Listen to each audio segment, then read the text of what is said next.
My name is Madison Clark. I am 31 years old, and 3 months ago, sitting in a beige cubicle at a Denver credit union, I discovered my parents had used my Social Security number to buy their second vacation home. They did not just borrow money. For 13 years, my father forged my signature on hardship deferment forms, hiding $184,000 of private student loan debt while telling me to bootstrap my own life. I ate instant noodles and worked double shifts in a hospital cafeteria. They bought custom Italian floor tiles for a ski cabin in Breckenridge. Welcome back to Vindicated, where real family betrayals get the endings they deserve. If you have ever paid the price for a family secret, drop a comment below with your age and let me know you are listening. Make sure to hit subscribe so you never miss a story. The loan officer would not look me in the eye. That was my first warning. People who have good news look right at you. People holding financial death sentences focus on their keyboards. The wall clock ticked over his left shoulder, marking the seconds in the silent room. He slid a single sheet of printer paper across the laminate desk.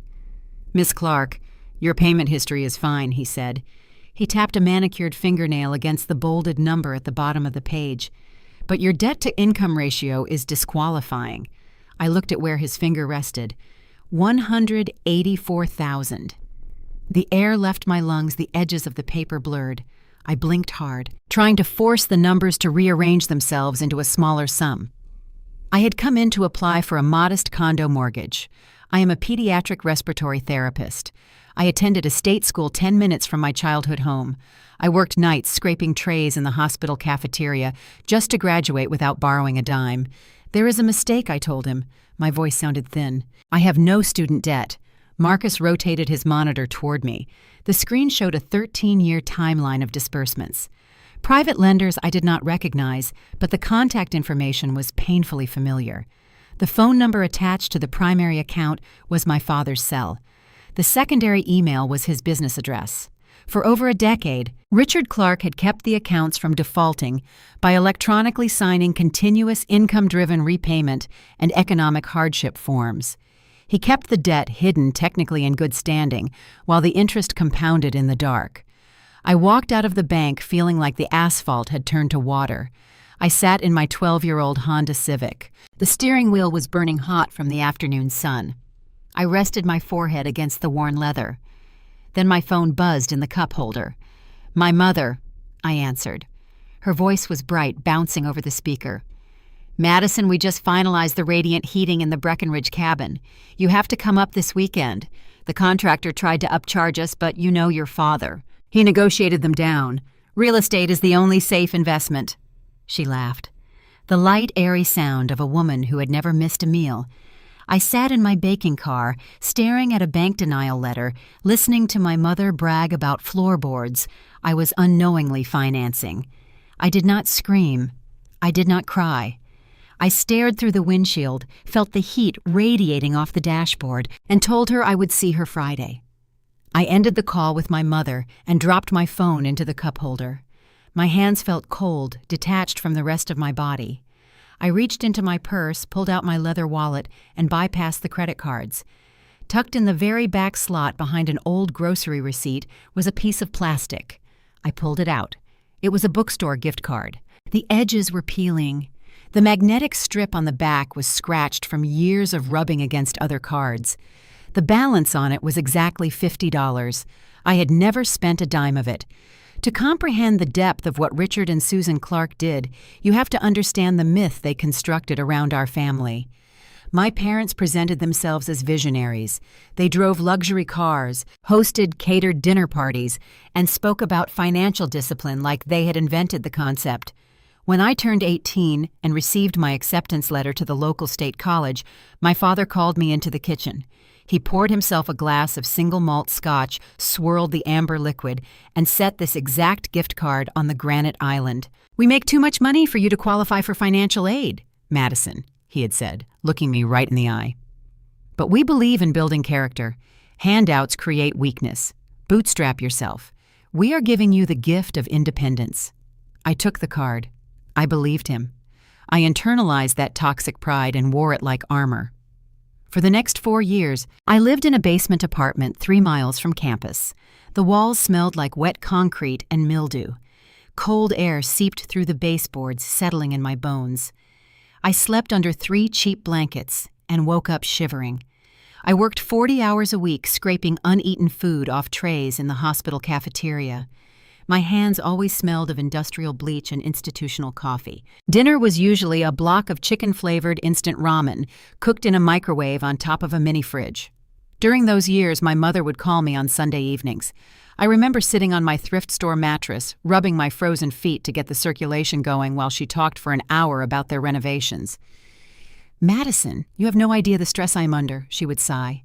"The contractor ordered the wrong shade of mahogany for the cabin cabinets. Do you know how hard it is to match custom Italian floor tiles when the lighting is not right?" I would listen, my stomach growling, and offer her sympathy. I thought she was just tone deaf. I thought I was simply enduring the necessary grit of young adulthood while my parents enjoyed the fruits of their lifelong labor. I did not know the fruit they were eating was harvested directly from my own orchard. Sitting in my Honda Civic outside the credit union 13 years later, the $50 gift card felt like a physical burn in my palm.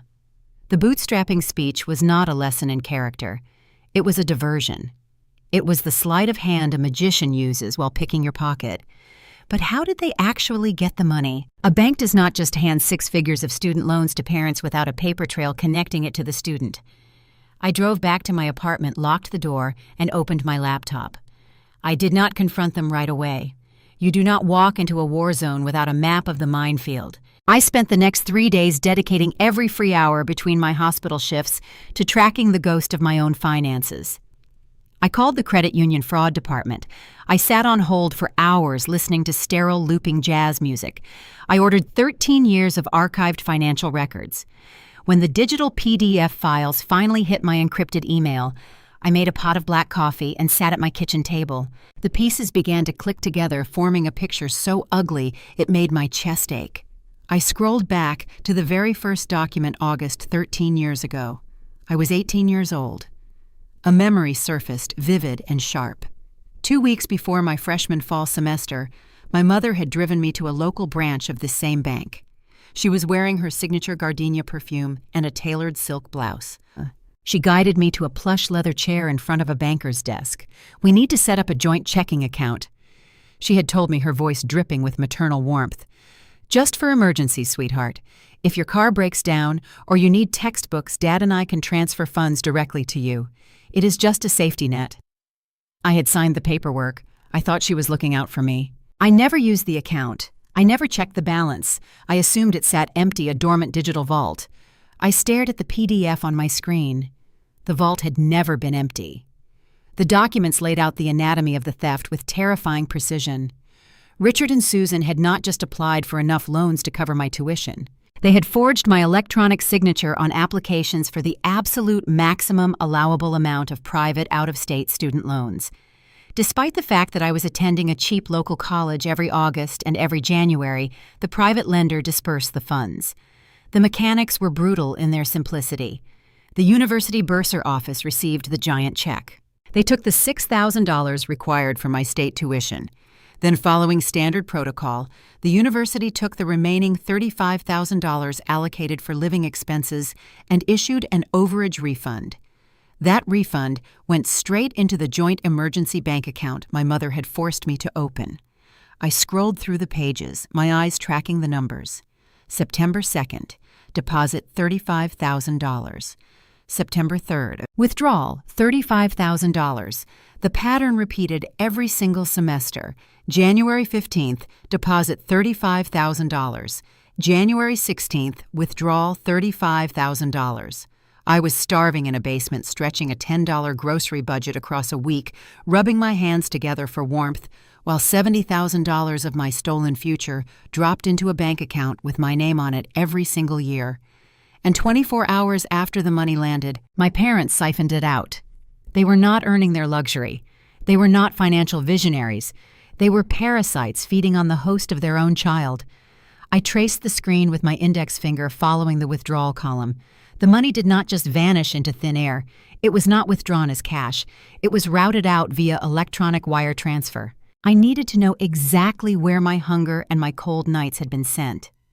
I pulled up the wire transfer details on the subsequent page. Every single transaction semester after semester, year after year, was routed to one specific destination, a secondary account held under a commercial entity. The name on the receiving account was Clark Holdings, LLC. I sat back in my chair. The kitchen was entirely silent, except for the hum of the refrigerator. Clark Holdings. I recognized the name immediately. It was the umbrella company my father used for his real estate investments. But as I kept digging through the Public State Registry of Businesses, searching for the LLC formation documents, a new detail emerged that sent a fresh spike of adrenaline straight through my veins. My parents were the primary officers, but listed right below them, named as the secondary managing partner of the company that had swallowed my life, was my older brother Brandon, the golden child, the crypto entrepreneur who looked down his nose at my hospital scrubs. The minor sting of sibling rivalry evaporated, replaced by a dark, looming question. How much did Brandon know? And more importantly, what was I going to do about it? To secure a conviction, private banking history is not enough. You need the origin of the poison. You need the master promissory notes. I was sitting in the sterile break room of the pediatric intensive care unit the next afternoon, surrounded by the smell of industrial hand sanitizer and stale hospital food. The fluorescent lights buzzed overhead. Beyond the heavy wooden door, the rhythmic beeping of ventilators kept time. I pulled out my phone and dialed the number for the federal loan servicer. I did not confront my parents immediately. You do not walk into a war without mapping the battlefield. I pressed the phone to my ear and listened to the hold music. It was a looping track of smooth jazz, interrupted every 2 minutes by a robotic voice thanking me for my patience. The sterile, repetitive sound grated against my nerves. I waited 47 minutes before a representative picked up. Her name was Sarah. She had a thick, pragmatic Midwestern accent. I verified my identity, gave her my social security number, and requested the original digital promissory notes along with the official disbursement transfer ledgers. The email chimed in my inbox 10 minutes later. I opened the encrypted PDF files on my phone. The screen illuminated the exact mechanics of my ruin.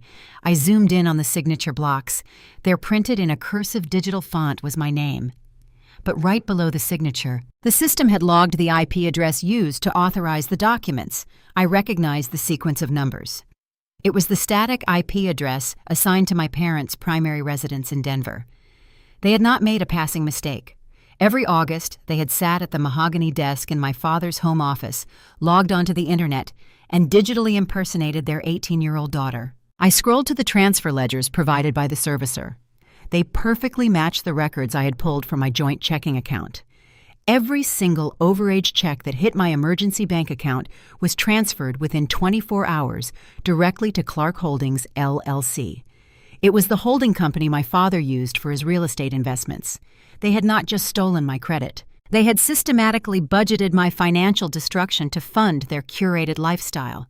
Sitting in that break room, leaning against the cold cinder block wall, a profound shift occurred inside my chest. The minor conflict of my internal shock, the lingering grief of a daughter realizing she was unloved, vanished. It burned away, replaced by a cold, sharp clarity. The tears dried up before they could even form. I was paying for the roof over their heads.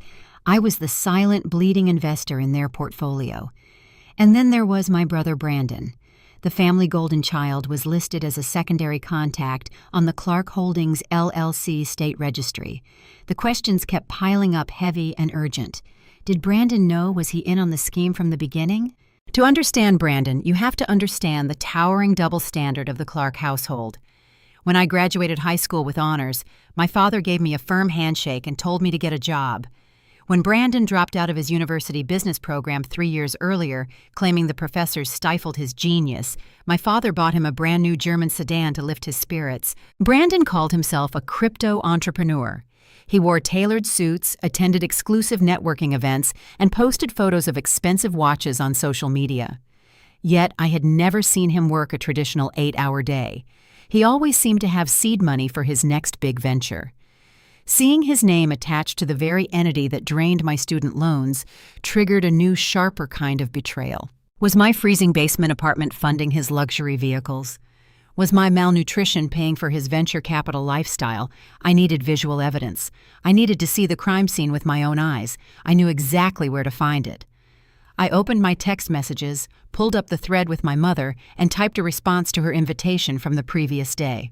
"I would love to see the cabin this weekend. I will drive up on Friday." Her reply came through less than a minute later. "Wonderful news. Brandon and his fiancée are coming too. We will open a nice bottle of wine." Friday afternoon arrived with a biting chill in the air. I finished my shift, changed out of my scrubs, and got into my Honda Civic. The drive up Interstate 70 to Breckenridge is steep and demanding. My 12-year-old engine whined as I pushed it up the mountain passes. The landscape shifted from the sprawling Denver plains to towering pines and jagged snow-capped peaks. Wealth is woven into the very geography of this area.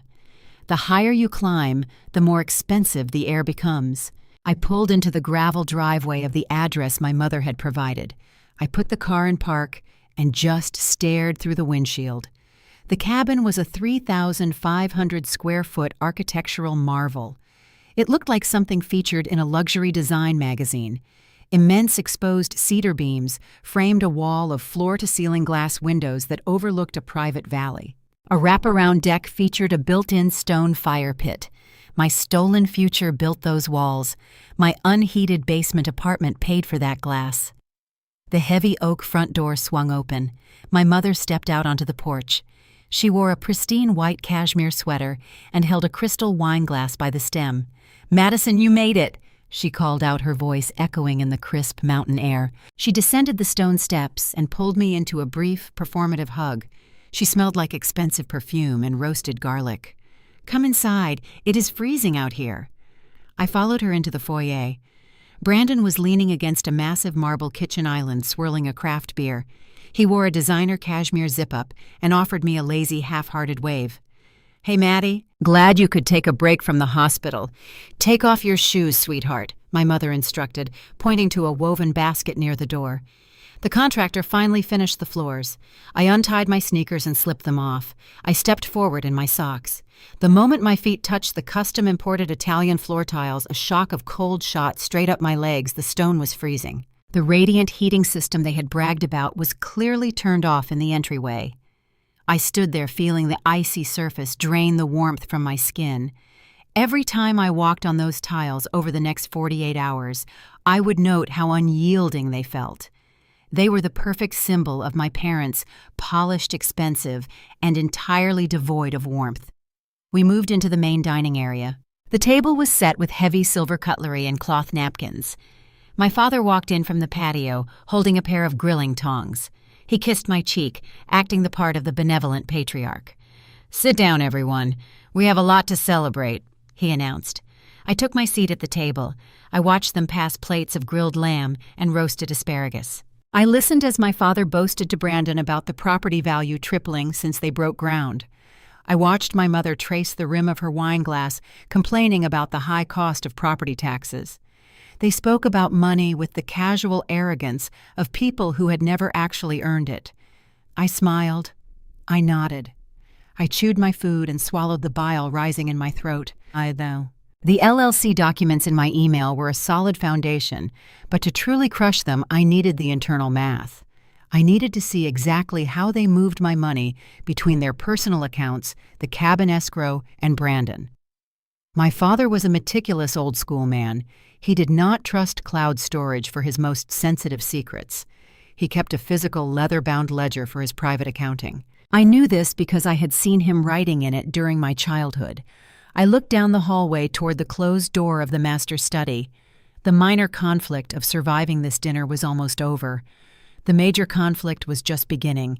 I had to get inside that room, find the ledger, and photograph every single page before any of them realized the obedient daughter had turned into a spy. I pulled my gaze away from the hallway leading to the master bedroom.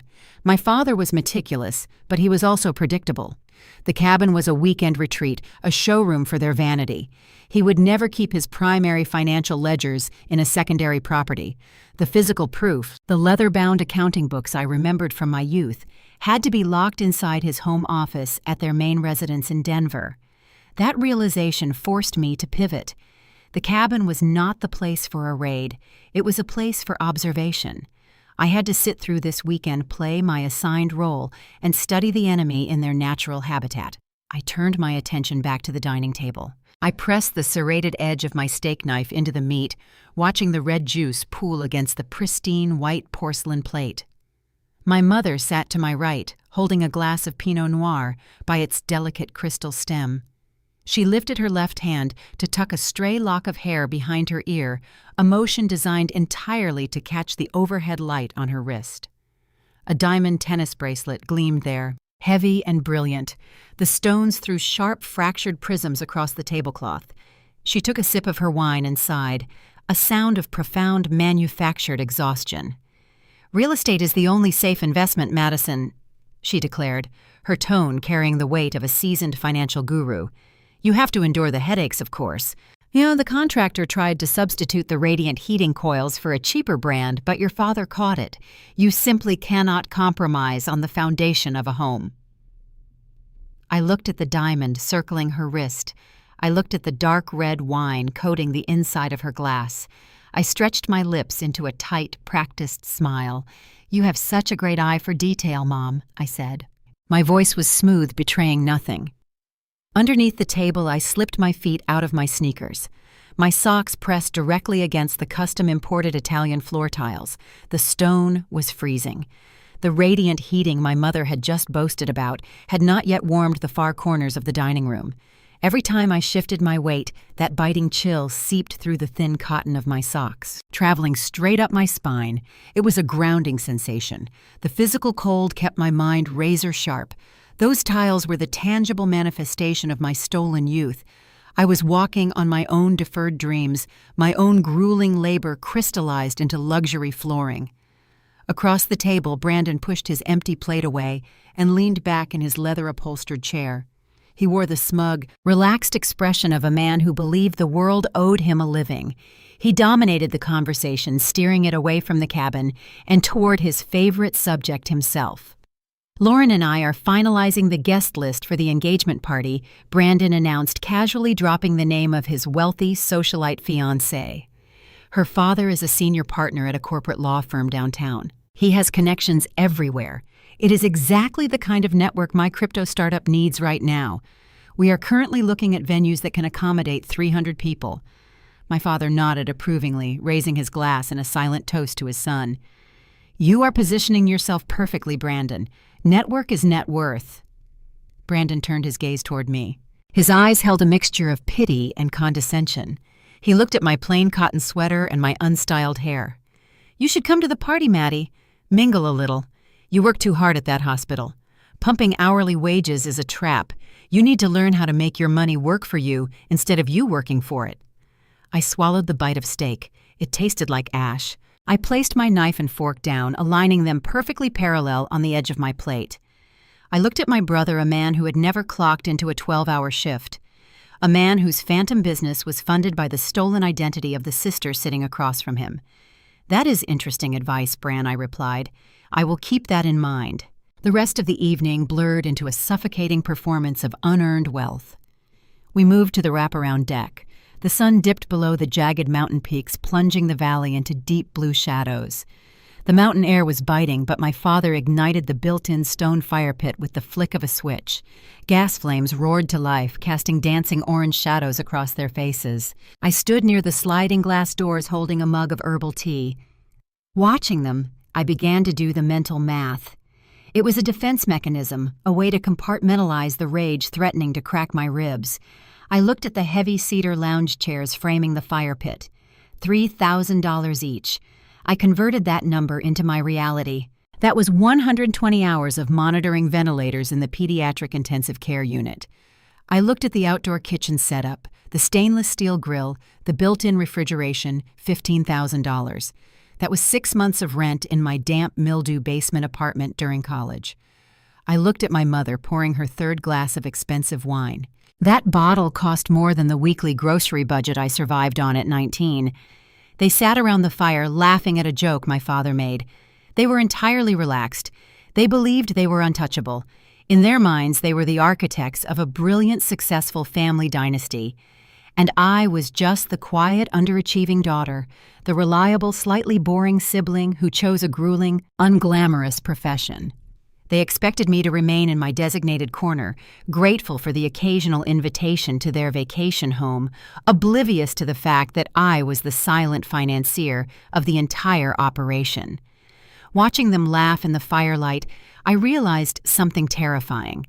If they had shown a single ounce of guilt, if there had been a flicker of hesitation or shame in their eyes, I might have faltered. I might have tried to handle the situation internally, protecting the family name. But there was no guilt.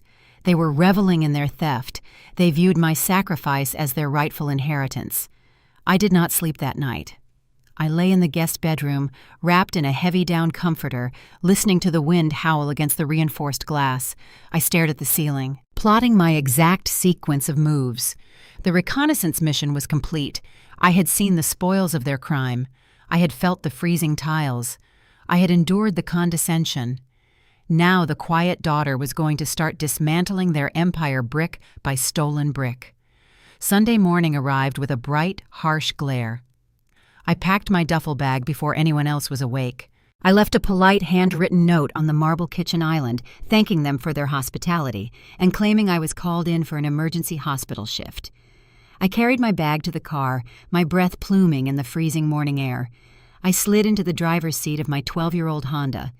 I turned the key, listening to the engine sputter and catch. I put the car in gear and drove down the steep mountain road, leaving the cedar beams and the Italian floor tiles in my rear-view mirror.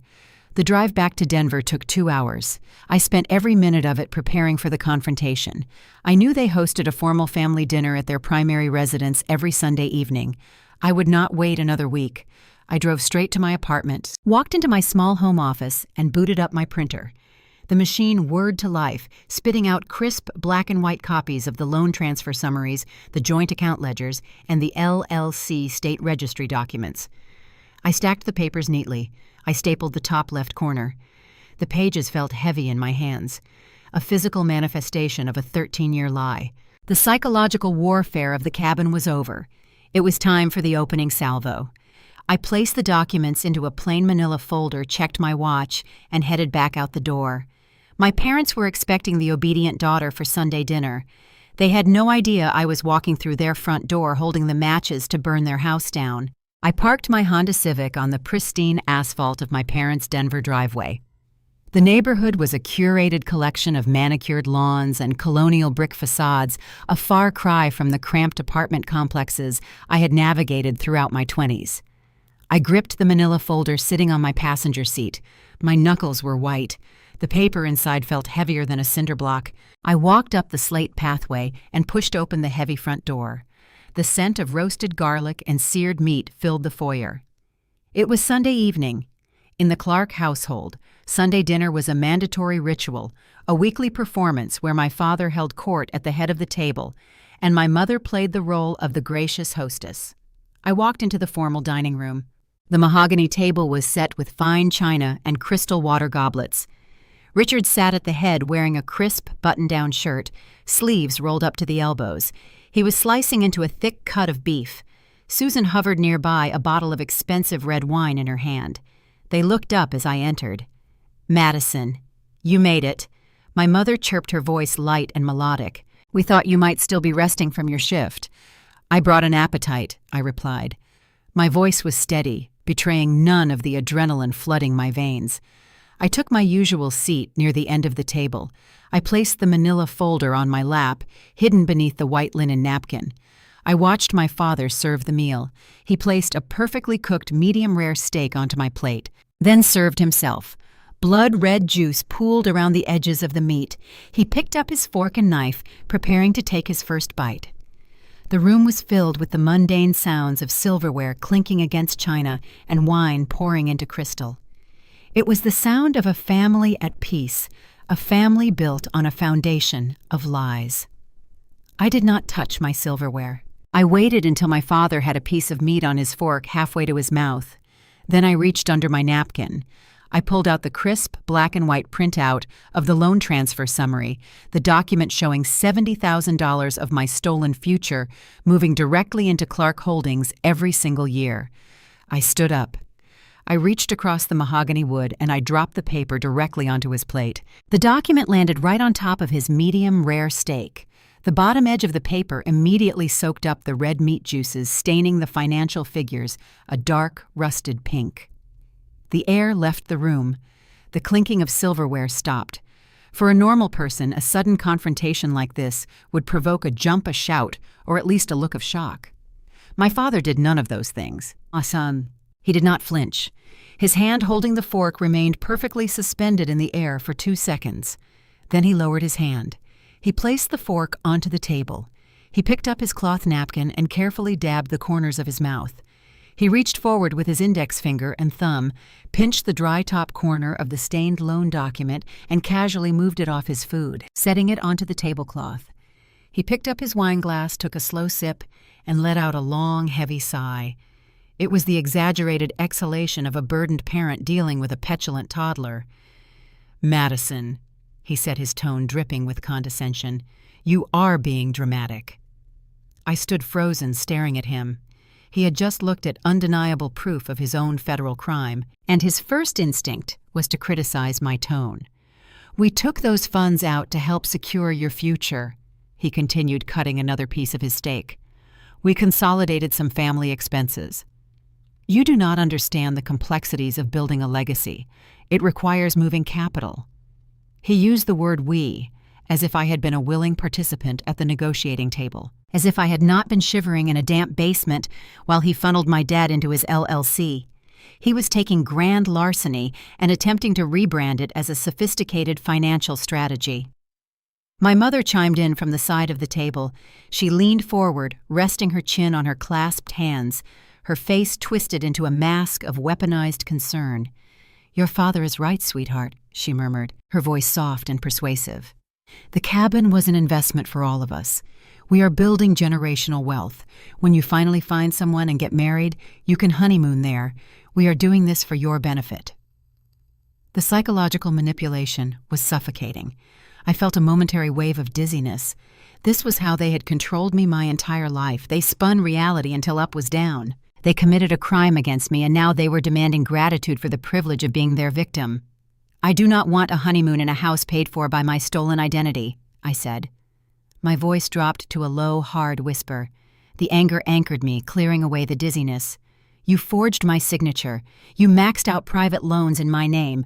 I want you to liquidate whatever you have to, and I want that $184,000 debt paid off by Friday." My father stopped chewing. He looked up at me from across the mahogany table, and then he laughed. It was not a loud sound, but a quiet, chilling chuckle that echoed in the silent dining room. It was the sound of a predator amused by the struggles of its prey.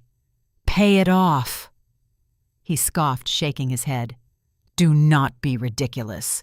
We are highly leveraged right now with the new renovations. Besides, you have a great job at the hospital. You make decent money. Just pick up extra shifts. You can cover the monthly minimums." He paused, pointing his steak knife directly at my chest. "Do not be selfish, Madison. Family requires sacrifice." The audacity of his words hit me like a physical blow. He was looking his daughter in the eye, knowing she spent 4 years eating instant noodles and telling her to go scrub more hospital floors to pay for his luxury vacation home. He believed I was weak. He believed my lifelong obedience was a permanent condition. I realized in that exact moment that reasoning with a narcissist is like trying to negotiate with a fire. They will just consume whatever oxygen you give them. There would be no apology. There would be no secret well of parental guilt to tap into. They were a lost cause. I did not scream. I did not flip the table. I simply stopped speaking. I looked at the man who had raised me, and I felt nothing but a cold, empty void. I stepped back from the table. My heavy wool winter coat was draped over the back of my dining chair. I left it there. I turned my back on my parents, ignoring my mother calling my name, and walked out of the formal dining room. I moved down the hallway, the sound of my footsteps muffled by the thick Persian rugs. I was walking toward the front door, projecting the image of a defeated daughter retreating into the night. But my exit was just another diversion. I had no intention of leaving the house yet. The real target was located just down the hall. I walked past my heavy wool winter coat still draped over the dining chair. I moved down the hallway, letting the thick Persian rugs absorb the sound of my footsteps. I was projecting the image of a defeated daughter retreating into the night, but my exit was a calculated diversion. I did not walk out the front door. Instead, I bypassed the entryway and pivoted right. The heavy oak door to my father's home office was closed.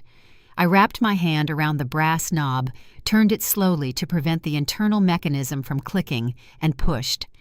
I slipped inside and pressed the door shut behind me. The room was dark, illuminated only by the amber glow of the streetlights filtering through the wooden plantation shutters. The air in the study felt dense. It smelled of stale cigar smoke, aged paper, and sharp lemon oil wood polish. A heavy mahogany desk dominated the center of the floor. That desk was the command center of the Clark household. It was where my father handed me the $50 gift card 13 years ago. It was where he had electronically forged my signature to steal my future. I walked behind the desk. I needed hard proof. I pulled the top drawer. It rattled against a metal latch. Locked. I tried the side drawers, also locked. I paused, forcing my breathing to slow down. I closed my eyes and searched my childhood memories. My father was a creature of habit. He loved projecting authority, but he was also paranoid about losing access to his own domains. When I was 10 years old, I had hidden under this exact desk playing hide and seek. I remembered seeing a strip of duct tape secured beneath the center drawer. I dropped to my knees. I reached under the thick mahogany wood, sliding my fingers blindly along the rough underside. My fingertips brushed against a small, cold piece of metal. I peeled back the ancient brittle tape. A tiny brass key fell into my palm. I stood up, inserted the key into the bottom right drawer, and turned it. The lock disengaged with a heavy thud. I pulled the drawer open. Resting inside, beneath a stack of blank legal pads, was a thick book. It was the physical ledger. I lifted it out. The book weighed at least 5 pounds. The heavy leather-bound spine was cracked and worn smooth at the edges from years of use. I placed it on the center of the desk, tracing my hand over the dark cover, and opened it. The pages were filled with columns of numbers written in neat, precise black ink. I turned the thick parchment sheet, scanning the dates. The entries aligned perfectly with my college semester, August, January, August. January. Then I found it. At the top of page 42, written in my father's unmistakable handwriting, was my full legal name, Madison Marie Clark. Beneath my name, the page split into 2 distinct columns. One column was labeled Cabin Escrow. The other column was labeled Brandon Seed Money. The numbers detailed a systematic, ruthless division of my stolen student loans. $30,000 routed to the Breckenridge property account, $40,000 routed to Brandon. Year after year, the physical proof was staring right at me. This was the anatomy of their crime mapped out in ink. I pulled my phone from my pocket. I checked the settings to ensure the flash and the shutter sound were turned off. The silence of the house pressed against my eardrums. The only sound was the distant murmur of my parents' voices down the hall in the dining room. I hovered the camera lens over the ledger. I took a photo. I turned the page. I took another. The digital evidence accumulated on my screen, securing my leverage with every silent capture. A sharp creak echoed from the hallway. It was not the random settling of an old house. It was the distinct, concentrated pressure of a human foot shifting weight on hardwood floorboards. I froze. My phone hovered midair above the open ledger. The brass doorknob turned. The door swung open, casting a sharp wedge of yellow hallway light across the Persian rug. Brandon stood in the doorway. He was holding a half-empty bottle of imported beer. His posture was relaxed, but his eyes were sharp. His gaze landed on me, dropped to the open leather ledger on the desk, and then flicked to the phone clutched in my right hand. He took a slow sip of his beer. The amber light from the hallway caught the edge of his designer watch. Snooping Maddie. His voice was a low murmur, barely carrying over the sound of my own pulse hammering in my throat. My mouth went dry. My mind raced through the immediate permutations of disaster. If he raised his voice, if he called for our father, Richard would be inside this room in 5 seconds. My father would physically block the door. He would confiscate my phone. He would lock the ledger away or burn it in the backyard fire pit before the night was over. The tangible evidence tying the student loans directly to their personal assets would disappear forever. The tension in the room spiked thick and suffocating. I did not lower the phone. I maintained eye contact with my brother. I braced my legs, preparing to shove past him if he tried to block my exit. "I am looking at my own financial history, Brandon," I replied. My voice was a tight wire. "I see my name is funding your crypto business. Tell Dad. Call him in here. Let us have this out right now." I waited for the shout. I waited for the smug grin to spread across his face. The triumph of the golden child catching the boring sister in a trap. The grin never came. Brandon stared at me. His gaze shifted from my face back down to the ledger. A sudden, strange exhaustion seemed to settle over his features. The arrogance drained out of his posture, leaving him looking hollow. He lowered the beer bottle to his side. "Leave it alone, Madison," he whispered. The tone was not a threat. It was a warning. It carried a strange, desperate weight that I did not understand. He did not yell for our father. He did not reach for my phone. He took a single step backward into the hallway, grabbed the doorknob, and pulled the door shut, leaving me alone in the dark office once again. I stood in the shadows, my lungs burning, as I finally exhaled. I took 3 more photos of the ledger closed, the heavy leather cover, locked it back inside the drawer, and replaced the key under the desk. I slipped out the side door of the study, bypassed the formal dining room entirely, and exited through the front door into the crisp Colorado night. Driving back to my apartment, I built a narrative that fit the puzzle pieces I had just gathered. Brandon was the mastermind. The leather ledger proved he was receiving massive infusions of my stolen debt to use as seed money for his phantom business. He had caught me photographing the evidence, but he could not alert our parents. Drawing attention to the ledger would expose his own greed. He needed the money to maintain his carefully curated facade. He was marrying Lauren, the daughter of a senior corporate law firm partner. Brandon needed to project immense wealth to secure his place in her elite family circle. The logic seemed flawless. He had pressured our parents to drain my credit to fund his lifestyle. Richard and Susan were complicit, eager to protect their golden son and skim enough off the top to build their vacation home. But Brandon was the parasite driving the demand. He wanted me to leave it alone because he was terrified I would blow up his upcoming high society wedding. I spent the entire next week consumed by this theory. I stopped thinking about my parents. I directed all my focus, all my anger, and all my investigative energy directly at my brother. I pulled up the public state registry databases. I began a deep dive into Brandon Clark and his digital currency startup. I was preparing to assemble a concrete dossier to hand-deliver to his wealthy fiancée. I wanted to watch his world burn. I wanted to see the golden child stripped of his stolen gold. But as I pulled the official tax filings and the corporate ownership records for his business late Thursday night, the narrative I had built shattered into pieces. I had poured all my rage into the wrong vessel. I had let my sibling rivalry blind me to the actual threat. I was looking at the wrong villain, and the true monster was far more dangerous than a spoiled brother. The pediatric intensive care unit is a place defined by the desperate devotion of parents. I spent my days watching mothers sleep in uncomfortable plastic chairs, holding the fragile hands of their children. I watched fathers trade shifts, skipping meals, giving every ounce of their physical and emotional endurance to keep their kids breathing. That environment was the stark, glaring contrast to my own reality. On a quiet Thursday night during the 3 o'clock in the morning lull, when the ward finally settled into a rhythmic hum of ventilators, I slipped into the staff break room. The room was bathed in the harsh blue tint of the vending machine. I sat at the laminate table with my laptop and a stack of freshly printed documents. The heavy-duty hospital printer had just spit out 40 pages of public state business filings and corporate tax records. I had requested everything the state registry held on my brother and his digital currency startup, Apex Digital. I expected to find a financial fortress. I wanted to see luxury vehicles written off as corporate expenses, exorbitant executive salaries, and offshore accounts. I was ready to trace the stolen student loan disbursements directly into Brandon's pockets. I ran my index finger down the first page, scanning the summary of the previous fiscal year. I found the line for gross receipts and sales. The number printed next to it was 0. I flipped to the next page, assuming I was looking at an incomplete quarter. I checked the preceding year 0. I checked the year before that 0. Apex Digital had no clients. It had no product.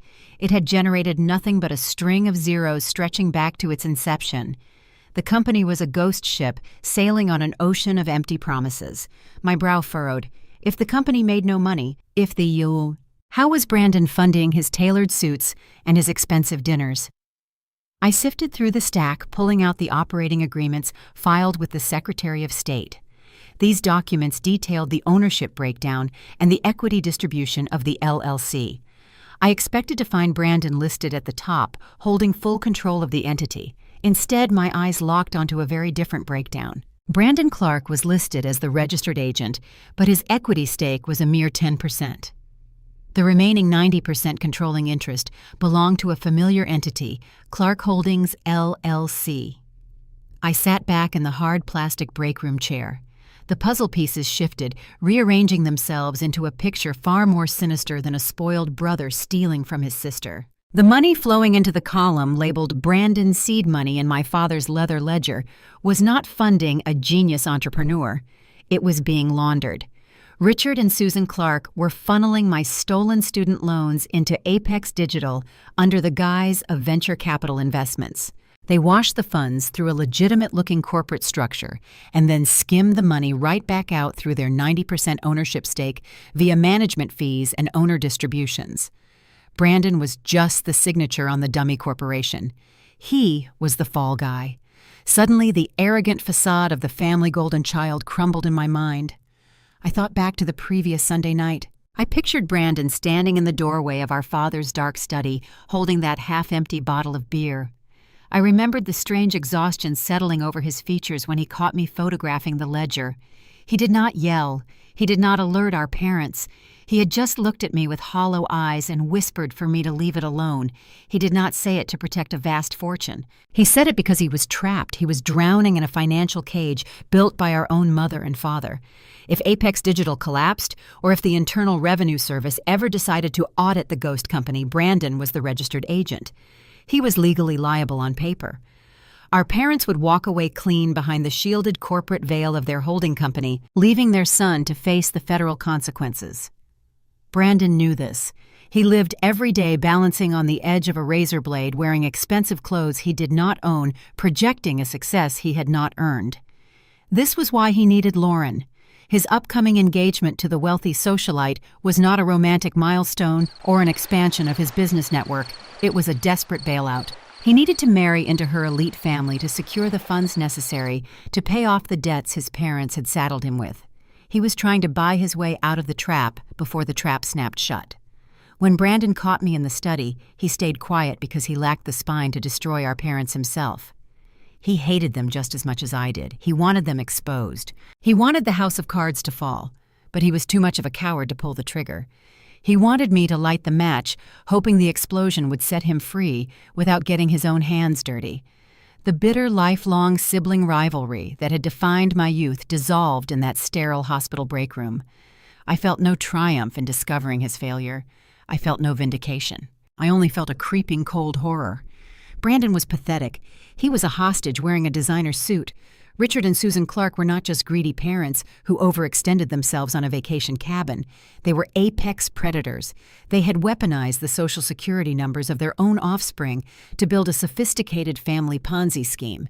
They played us against each other. They made me the scapegoat, forcing me to endure poverty and hard labor, so I would never have the resources or the confidence to question their authority.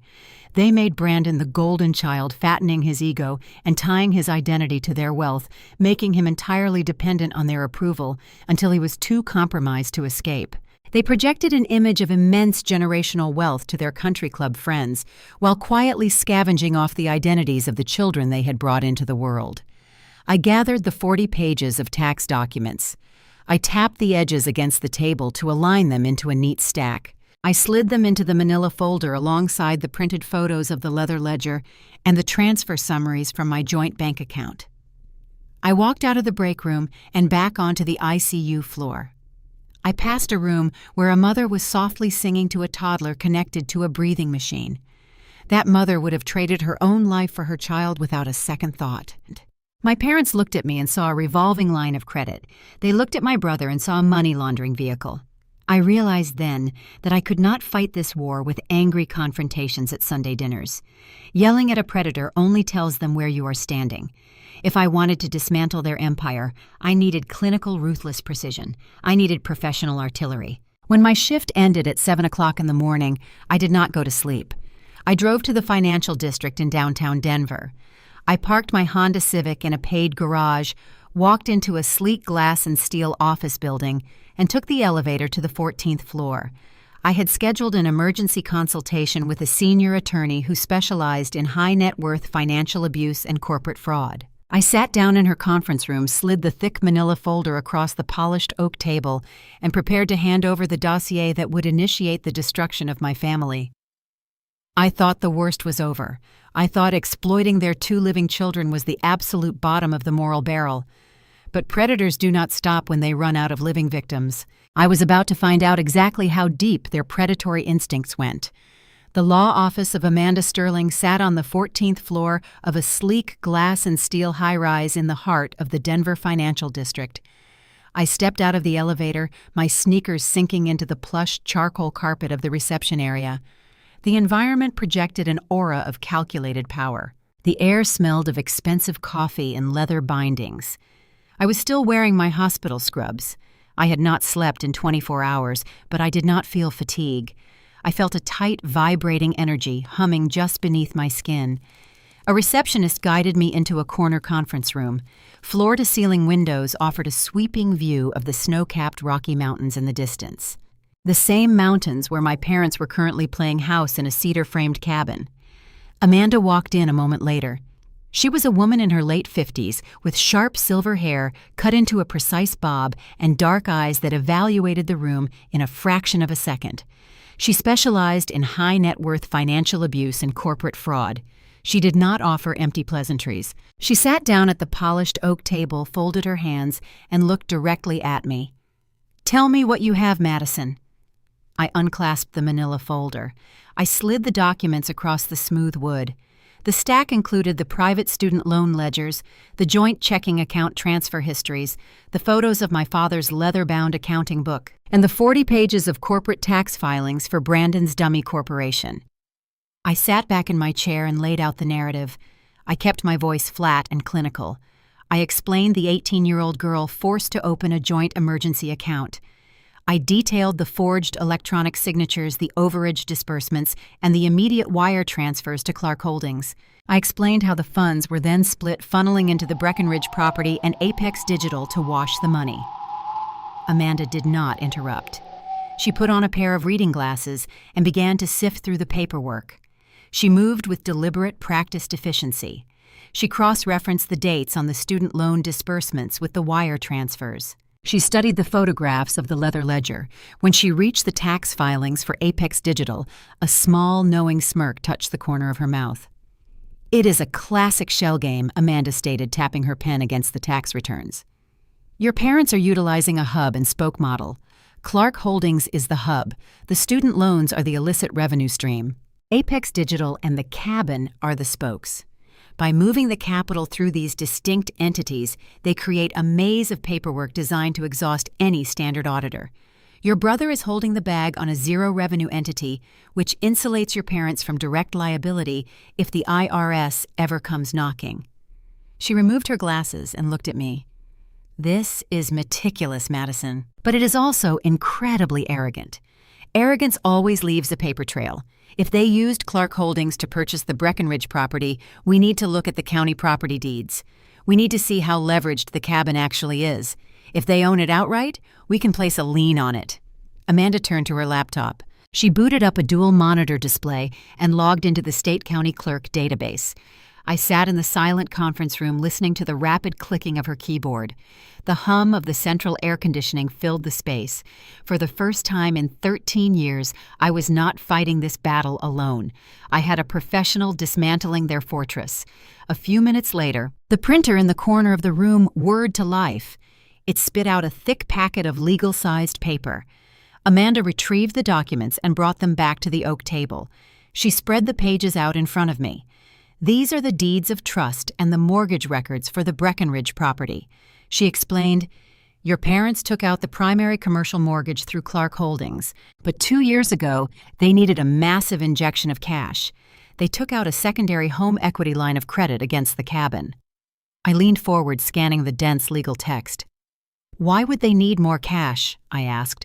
"They were already stealing $70,000 a year from my identity." Amanda traced her pen along a column of dates. "Because a Ponzi scheme requires constant feeding to stay alive. The student loans they forged in your name were accruing interest. To keep those loans from defaulting and triggering a credit alert that would notify you your father had to make the minimum monthly payments, but he was cash poor. He had sunk all his liquidity into the custom renovations at the cabin and maintaining Brandon's lifestyle. He needed a new line of credit just to pay the interest on the stolen loans." She turned to the final page of the loan agreement. "Look at the signature block for the secondary credit line Madison. The bank required a guarantor to secure the additional funds." I looked down at the paper. There were 3 signatures at the bottom of the page. The first belonged to Richard Clark. The second belonged to Susan Clark.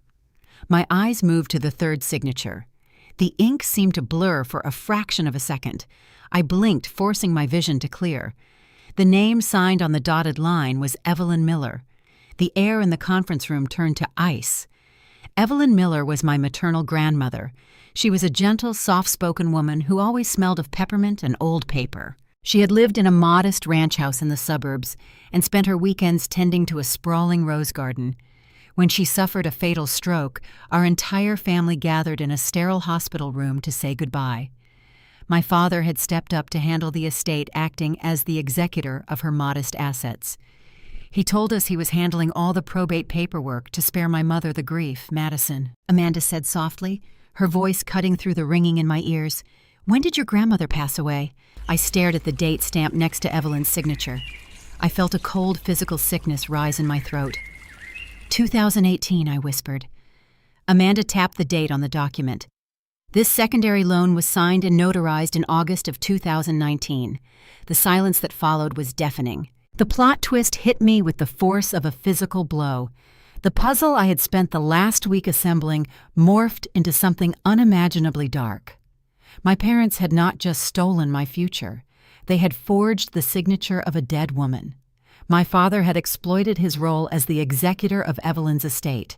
He had purposely kept her credit profile open, intercepting the mail and hiding her death certificate from specific financial institutions. A year after she was buried in the ground, Richard and Susan Clark walked into a bank, forged her name, and secured a secondary credit line. They used the identity of a deceased family member to pay the interest on the fraudulent loans they had saddled onto their living daughter. They were not just greedy parents taking advantage of a naive teenager. They were serial predators. They viewed every single person in their bloodline as a financial instrument to be drained and discarded. The story shifted right then. The ground beneath my feet fundamentally altered. This was no longer a domestic dispute over a vacation home or a tragic case of parental financial abuse. This was a gripping, multi-count federal crime. Forging a signature across state lines, defrauding a federally insured bank, and utilizing the identity of a deceased citizen elevated their actions into the highest tiers of the criminal justice system. I looked up from the forged signature. I looked at the polished oak table, the pristine windows, the view of the mountains. The anger I had carried for the past week refined itself into a lethal, focused weapon. I felt no fear. I felt no residual loyalty to the people who shared my last name. They had burned every bridge and salted the earth behind them. I looked at Amanda. She was watching me closely, measuring my reaction. She was waiting to see if the obedient daughter would flinch or if the survivor would take the reins. "What do we do?" I asked. My voice did not shake. It was steady, hard, and final. Amanda closed the file folder and folded her hands on top of it. She leaned back in her chair, the faint smirk returning to her lips. "We stop asking them for the money," she said. "We stop confronting them at Sunday dinners. We let them believe they have won, and then we start calling the authorities."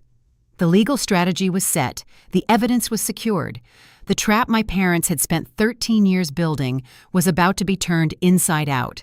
They thought they were the architects of a brilliant legacy, but they had just handed me the blueprints to their own prison cell. It was time to trigger the avalanche. The bureaucratic machinery of the United States government operates with the relentless, unfeeling precision of a glacier. It moves slowly, but once it gains momentum, it crushes everything in its path. You can manipulate a terrified daughter at a mahogany dining table. You can gaslight a naive brother into acting as a corporate shield, but you cannot gaslight the federal loan databases of the Department of Education. I spent the next 48 hours sitting in Amanda Sterling's 14th floor office, drinking black coffee and signing affidavits. We assembled a comprehensive fraud packet. It was a dense, meticulously organized binder containing the master promissory notes, the transfer ledgers from the joint bank account, the LLC formation documents, and the forged property deeds bearing my deceased grandmother's signature. Amanda filed the packet directly with the Internal Fraud Investigation Unit of my designated federal loan servicer. She bypassed the standard customer service queues, utilizing a dedicated portal reserved for legal counsel reporting identity theft. Then we waited. I returned to my shifts at the pediatric intensive care unit. I suctioned airways, adjusted oxygen flow rates, and charted vitals. I functioned on autopilot.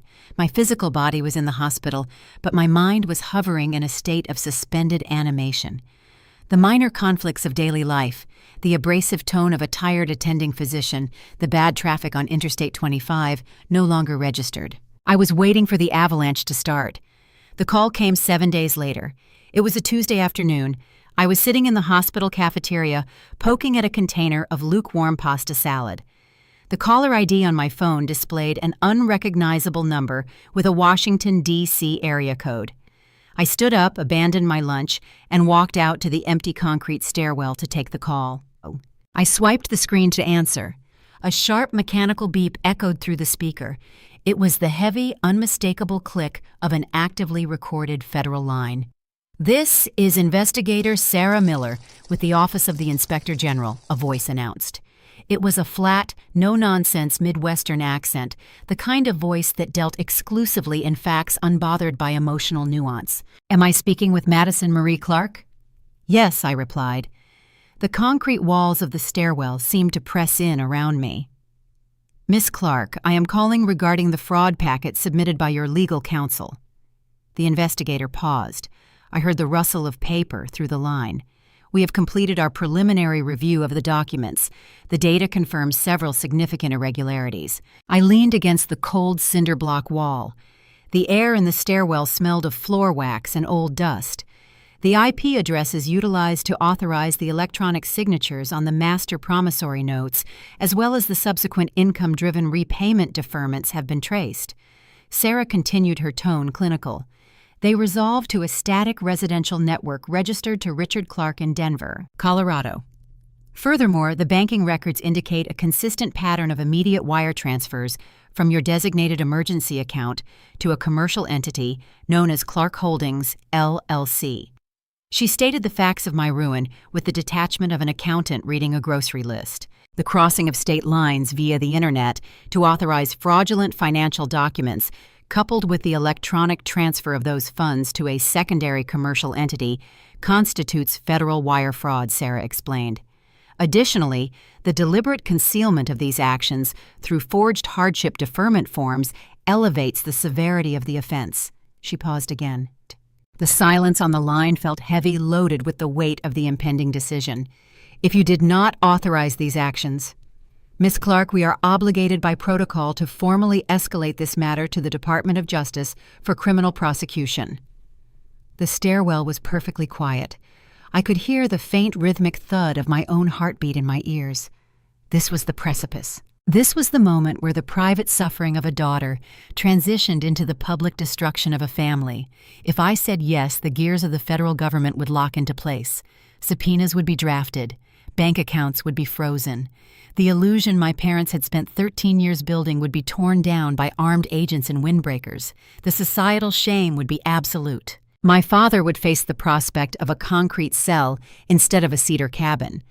My mother would trade her country club luncheons for interrogations. I had a choice. I thought about the myth they had constructed. I thought about my father pouring his single malt scotch and handing me a $50 gift card, telling me to build character. I remembered shivering in a damp basement apartment, wrapping myself in 3 cheap blankets, rationing a $10 grocery budget. I remembered my mother calling to complain about the stress of selecting the perfect custom mahogany cabinets funded entirely by the debt she had saddled on my shoulders. I thought about Brandon trapped in a dummy corporation, wearing expensive suits while drowning in a cage built by the people who were supposed to protect him. I thought about the forged signature of my grandmother, a gentle woman who tended rose gardens reduced to a posthumous guarantor for a fraudulent credit line. They had never viewed me as a daughter. I was a resource. I was raw material to be mined, processed, and discarded so they could maintain the aesthetic of wealth. If I protected them now, I would be participating in my own destruction. I would be endorsing the belief that their luxury was worth my suffering. The investigator cleared her throat. "Miss Clark, I need a verbal confirmation for the recorded line. Do you wish to press formal charges regarding this matter?" I closed my eyes. I pictured the wraparound deck in Breckenridge. I imagined the biting cold of those custom-imported Italian floor tiles pressing against the soles of my feet. "File the report," I said. My voice did not shake. It was clear and decisive. "Understood," Investigator Miller replied. "We will coordinate with your attorney regarding the next steps. Do not discuss this investigation with any involved parties. The element of surprise is critical in securing assets before they can be liquidated or moved offshore. Have a good afternoon, Miss Clark." The line clicked dead. I lowered the phone from my ear. The concrete stairwell felt different. The crushing weight of the $184,000 debt that had defined my adult life felt lighter, as if a massive invisible anchor had been severed from my chest. The countdown had officially begun. The federal trigger was pulled. I walked back onto the ICU floor and finished my shift with a terrifying, serene calm. I knew the storm was coming, but for the first time in 13 years, I was not the one standing out in the rain. My parents were oblivious. They were likely sitting in their formal dining room sipping expensive wine, secure in the belief that the quiet, underachieving daughter had accepted her defeat. They thought their psychological manipulation at Sunday dinner had worked. They believed the silence from my end meant surrender. They had no idea that their silence was merely the receding tide before a tsunami. I received an encrypted email from Amanda later that evening. The Department of Justice had accepted the referral. The case was assigned to a federal prosecutor specializing in white-collar crime. Subpoenas were actively being drafted for the financial records of Clark Holdings Apex Digital and the personal accounts of Richard and Susan Clark. The instructions from Amanda were explicit. I was to maintain absolute normalcy. I had to play the role of the subdued, obedient family member. I could not block their phone numbers. I could not refuse invitations to family events. Any sudden deviation in my behavior might tip off my father, prompting him to start shredding documents or attempting to wire the remaining capital into untraceable accounts. I had to smile while knowing the axe was swinging down toward their necks. The true test of my resolve arrived 3 days later. A thick, cream-colored envelope appeared in my apartment mailbox. The calligraphy on the front was embossed in gold foil. It was the formal invitation to Brandon's engagement party. The event was scheduled for the upcoming Saturday night at the most exclusive country club in Denver. Lauren's family was paying for the venue, but my parents were listed as the co-hosts. It was to be a lavish display of high society integration, a desperate performance by my father to secure his son's bailout marriage before the financial floor collapsed beneath them. The minor conflict of avoiding my family was no longer an option. The major conflict demanded that I walk directly into the lion's den. I had to put on a cheap dress walk into a ballroom dripping in white orchids and watch my parents perform their wealth, knowing absolutely that the federal subpoenas were already in the mail. The Cherry Creek Country Club sits behind towering wrought iron gates, a sprawling estate of manicured golf courses and sprawling stone clubhouses. It is an exclusive sanctuary designed to keep the realities of the outside world at bay. It is the type of environment where people measure their worth by the brand of their watch and the zip code of their primary residence. This was the stage my parents had chosen for Brandon's engagement party. Saturday evening arrived with a biting chill. I parked my 12-year-old Honda Civic next to a row of gleaming luxury sedans in the valet lot. I turned the ignition off and sat in the dark interior for a long moment. I was wearing a simple navy dress I had purchased off a clearance rack 5 years ago. I did not belong in a place like this, but tonight I was not attending as a guest. I was attending as an observer. I walked up the sweeping stone staircase and handed my coat to the attendant. The grand ballroom was a sensory overload of unearned extravagance. The vaulted ceilings were draped in sheer white silk. Hundreds of cascading white orchids spilled from crystal vases on every table. A string quartet played softly from a raised dais in the corner. The room smelled of expensive catering and high-end perfume. I stood near the entrance, allowing the scene to wash over me. This was the peak of dramatic irony. The room was filled with Denver elites sipping champagne and exchanging pleasantries, entirely oblivious to the fact that the hosts of the evening were standing on a trapdoor. The federal subpoenas targeting the financial records of Clark Holdings and Apex Digital had been mailed 48 hours prior. The Postal Service was carrying the instruments of their destruction while they posed for photographs. I spotted my father near the outdoor patio doors. Richard was holding a thick imported cigar, deep in conversation with a man I recognized as Lauren's father, the senior partner of the corporate law firm. Richard was leaning in, projecting the casual confidence of a mogul. He gestured with his cigar, no doubt bragging about his impeccable real estate portfolio and the robust returns of his holding company. He was selling the illusion of a dynasty, attempting to solidify the bailout marriage that would save his collapsing empire. Brandon was circulating near the center of the room with Lauren. She was a striking woman draped in custom couture, radiating the effortless poise of someone who had never checked a bank balance in her life. Brandon wore a tailored tuxedo. He looked the part of the successful crypto entrepreneur, but I noticed a tight, strained set to his jaw. His smiles did not reach his eyes.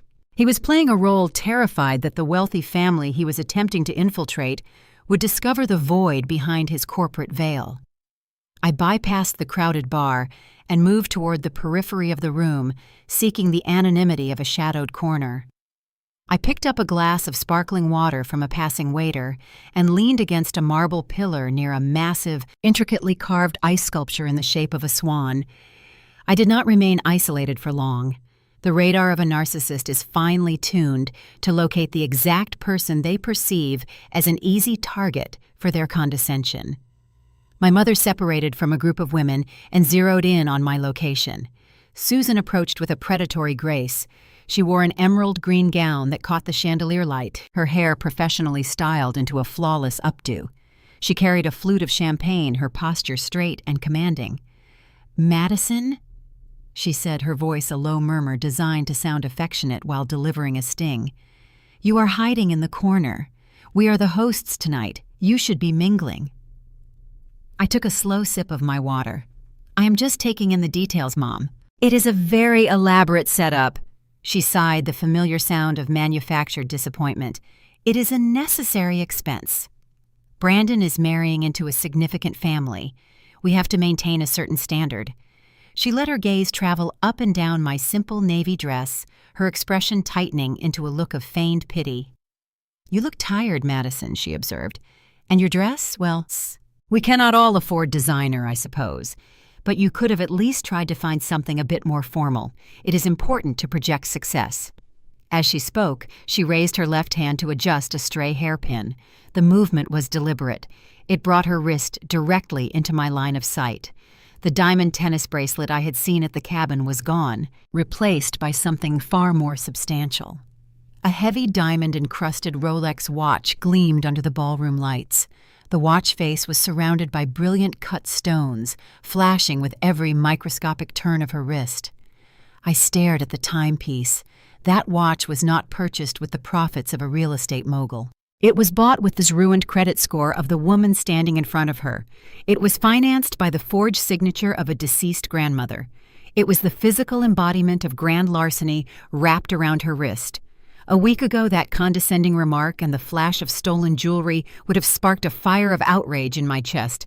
I would have felt the familiar crush of inadequacy, the bitter sting of the scapegoat daughter being reminded of her place. But tonight the comment did not land. It slid off me like water over glass. I did not feel anger. I felt a profound, chilling sense of calm. The power dynamic had shifted so fundamentally that her insults were meaningless.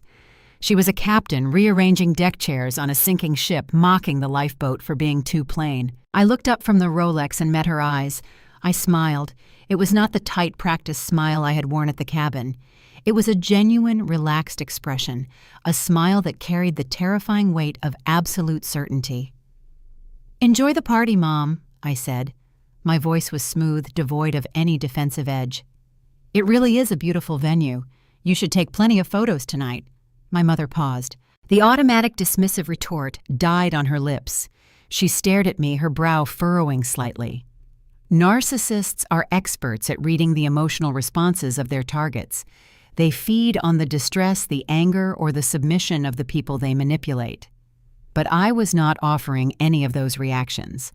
I was projecting a calm she could not decipher. For a fraction of a second, the polished facade cracked. A flicker of unease crossed her features. She looked unnerved by my lack of reaction. The quiet, underachieving daughter was not playing her assigned role. "Thank you," she replied, her tone slightly off balance. "I have to go check on the catering staff."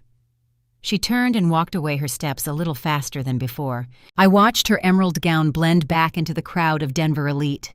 I remained in my corner by the ice swan, sipping my sparkling water. I spent the next 2 hours observing the performance. I watched my father laugh loudly at a joke made by Lauren's father.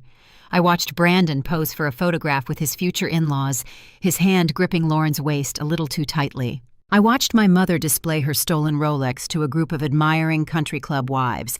They were celebrating the zenith of their social ascension. They believed they had successfully navigated the complexities of their fraudulent empire. They believed the golden child was secured, the scapegoat was silenced, and the vacation cabin was their permanent reward. They did not know that the federal subpoenas were sitting in the sorting facility of the local post office, scheduled for delivery on Monday morning. They did not know that investigator Sarah Miller was compiling the final brief for the Department of Justice prosecutor. I watched them toast with crystal flutes of expensive champagne. The axe was already falling. Gravity had taken hold of the blade. They just had not looked up yet to see it descending. The minor conflict of enduring this party was complete. The major conflict, the desperate scramble of the guilty when the trap finally snapped shut, was about to begin. The fallout began exactly 48 hours after the engagement party. Monday morning brought the delivery of the federal subpoenas. The Department of Justice does not issue polite warnings. They issue legal mandates compelling the immediate surrender of all financial records, corporate communications, and banking histories. The subpoenas hit the registered agent address for Apex Digital, the corporate address for Clark Holdings, and the primary residence of Richard and Susan Clark simultaneously. My phone rang at 2:00 in the afternoon. I was in the hospital cafeteria finalizing my patient charts. The caller ID flashed Brandon's name. I let it ring 4 times before answering. "Maddie." His voice cracked over the line. The smooth, practiced cadence of the crypto entrepreneur was entirely gone. He sounded breathless, like a man who had just run a marathon in a suit. "Maddie, you need to meet me right now." "I am working, Brandon," I replied, my tone flat and unyielding. "Please, I am begging you. It is about the LLC. I got an alert from my commercial bank about a federal inquiry hold on the Apex accounts. They are locking down the ledgers. Dad said you found something in his office last week. You have to meet me." I agreed to meet him when my shift ended. I chose a neutral location, a cheap 24-hour diner located halfway between the hospital and his downtown loft. It was the kind of establishment with sticky laminate tables, flickering neon signs, and the permanent smell of stale fryer grease. It was not the environment of the Denver elite. It was the environment of desperate people. I walked into the diner at 5:30. Brandon was already sitting in a corner booth. He looked terrible. He was wearing the same designer cashmere zip-up from the cabin, but it looked wrinkled. The arrogance that usually defined his posture had collapsed. He hunched over the table, staring at a cup of black coffee. I slid into the vinyl booth across from him. I did not order anything. I just folded my hands on the table and waited. Brandon looked up. His eyes were bloodshot. He did not offer a greeting. He reached into the inner pocket of his jacket, his hand trembling slightly. He pulled out a piece of paper. It was folded in half, the edges slightly crumpled. He placed his hand flat over the paper and slowly slid it across the sticky laminate surface until it stopped inches from my hands. "Take it," he whispered. I looked down. I unfolded the paper. It was a cashier's check issued by a local bank made out directly to Madison Clark. The amount printed in bold black ink was $20,000. "Maddie, take this," Brandon pleaded, leaning across the table, his voice a frantic hiss. "Take the money. Call the loan servicer back. Tell them you made a mistake. Tell them the account was a joint family business deal and you authorized the transfers. Tell them it was a misunderstanding over the ledger. You have to call them off before the bank freezes the liquid assets." I stared at the check. The sheer audacity of the offer was almost comical. $20,000. They had forged my signature. They had saddled me with a debt totaling $184,000. They had stolen 13 years of my life, forced me to live in damp basements, and manipulated me into believing I was the architect of my own poverty. And now, facing the crushing weight of a federal indictment, they believed my silence could be purchased for 11% of the principal amount they stole. Even in their absolute desperation, they were lowballing my worth. They still believed I was the naive, obedient scapegoat who would accept the crumbs from their table. "Where did you get this money, Brandon?" I asked. My voice was calm, a stark contrast to his rising panic. "Apex Digital has zero revenue. Clark Holdings is tied up in the cabin equity. You do not have 20 grand lying around." Brandon swallowed hard. His gaze darted around the empty diner before returning to my face. "Dad liquidated a portion of his primary 401k retirement account this morning. He took the early withdrawal penalty. He wired it to me to cut the cashier's check." The realization hit me with the force of a physical blow. The family Ponzi scheme was in the final stages of collapse. Richard Clark, the man who preached financial discipline and bootstraps, was raiding his own legitimate retirement funds to generate untraceable cash to bribe his daughter out of reporting his wire fraud. They were cannibalizing the last remaining shreds of their legitimate wealth in a futile attempt to hide the fraudulent assets. The ship was taking on water faster than they could bail it out. "I need you to fix this," Maddie Brandon begged, his hands gripping the edge of the table. "If my commercial accounts are officially frozen, by the DOJ, Lauren's father will find out. He runs background checks on every business partner. If he sees a federal hold on my LLC, he will pull the plug. Lauren's family will cancel the wedding. I will lose everything." I looked at my brother. I remembered the 40 pages of corporate tax records I had printed in the hospital break room. I remembered seeing his name listed as the registered agent on a dummy corporation designed to wash my stolen student loans. He was terrified of losing his wealthy fiancée, but he was still fundamentally committed to protecting the lie. He was not apologizing for the theft. He was apologizing for getting caught.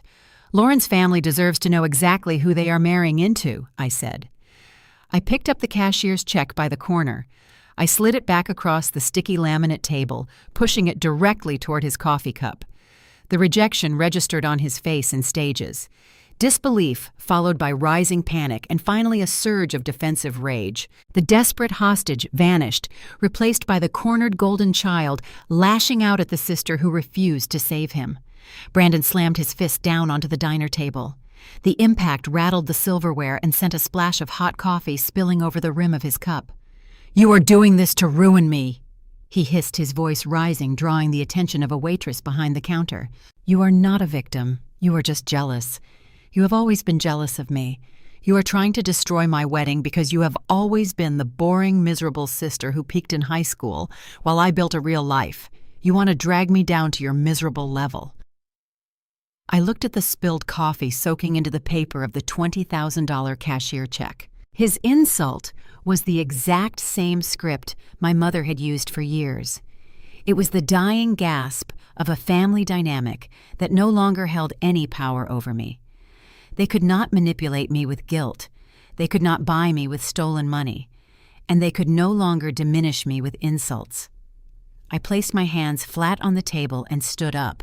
I looked down at Brandon. He was shivering in his designer jacket. A man whose entire identity was built on a foundation of sand, watching the tide roll in. I am the sister with a clean criminal record. Brandon? I said, my voice cutting through the diner noise with absolute finality. Keep the money. You are going to need it for a defense attorney. I turned my back on the table and walked toward the exit. Have a nice wedding, I called out over my shoulder. I pushed through the heavy glass doors of the diner and stepped out into the cold evening air.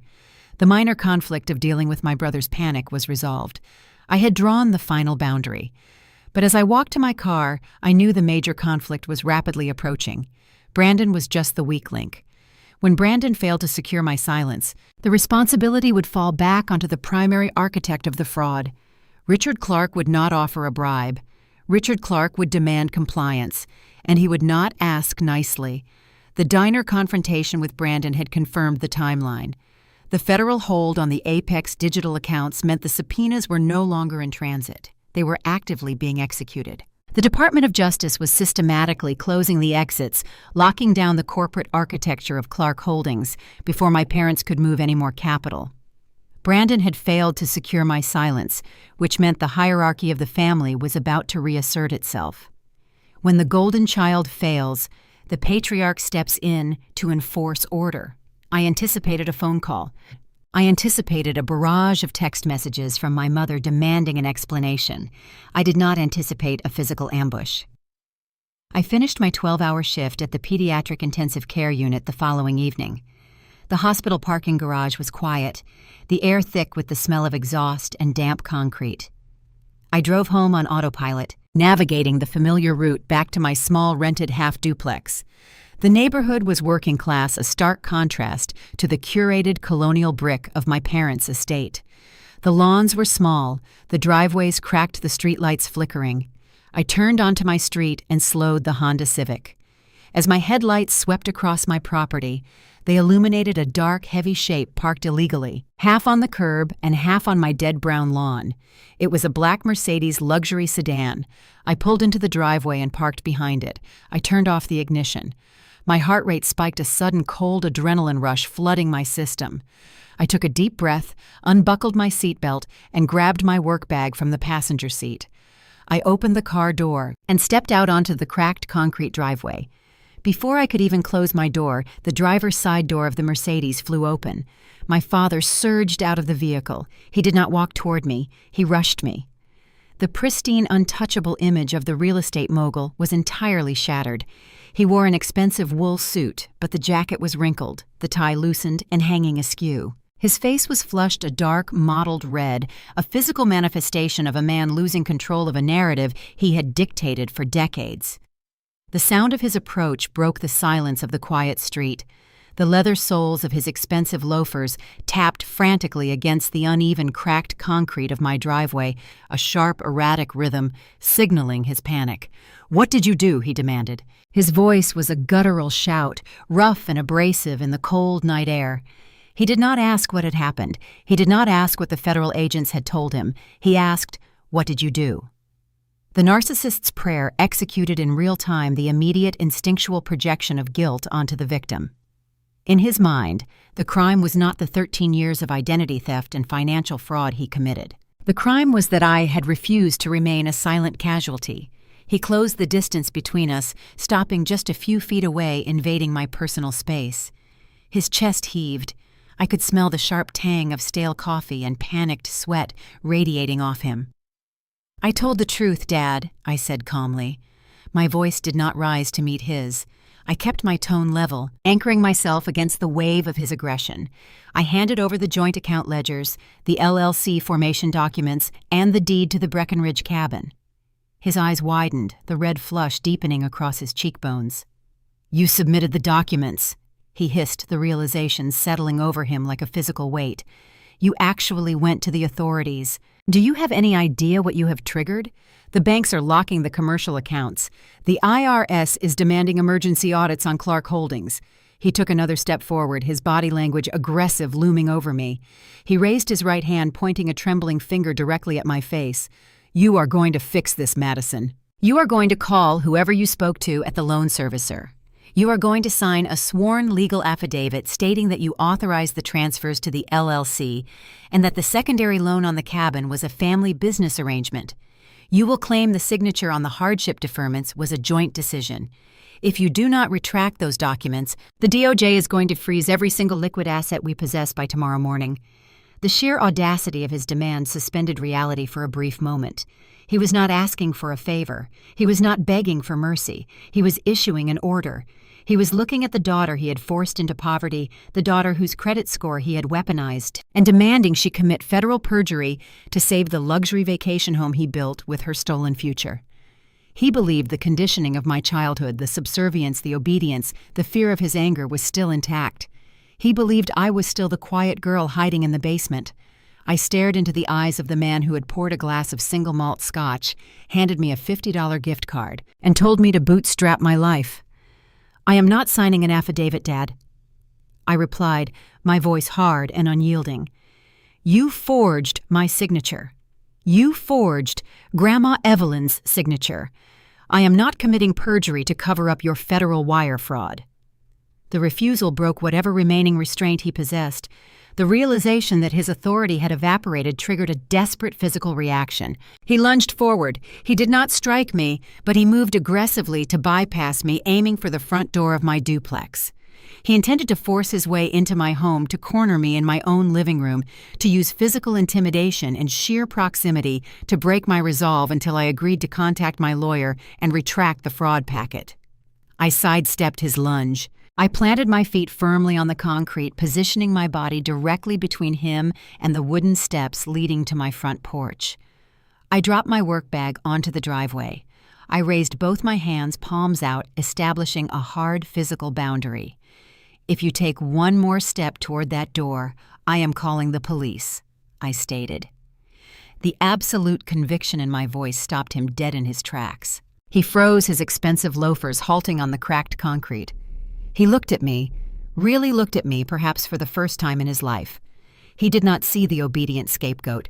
He did not see the reliable, boring sister. He saw an immovable object. He saw a woman who had spent 13 years learning how to survive the cold and who was no longer afraid of the dark. The anger in his face fractured, giving way to a sudden, terrifying desperation. He realized he could not bully his way out of a federal indictment. "You are destroying our family legacy." He spit the words laced with venom. "Everything I have built.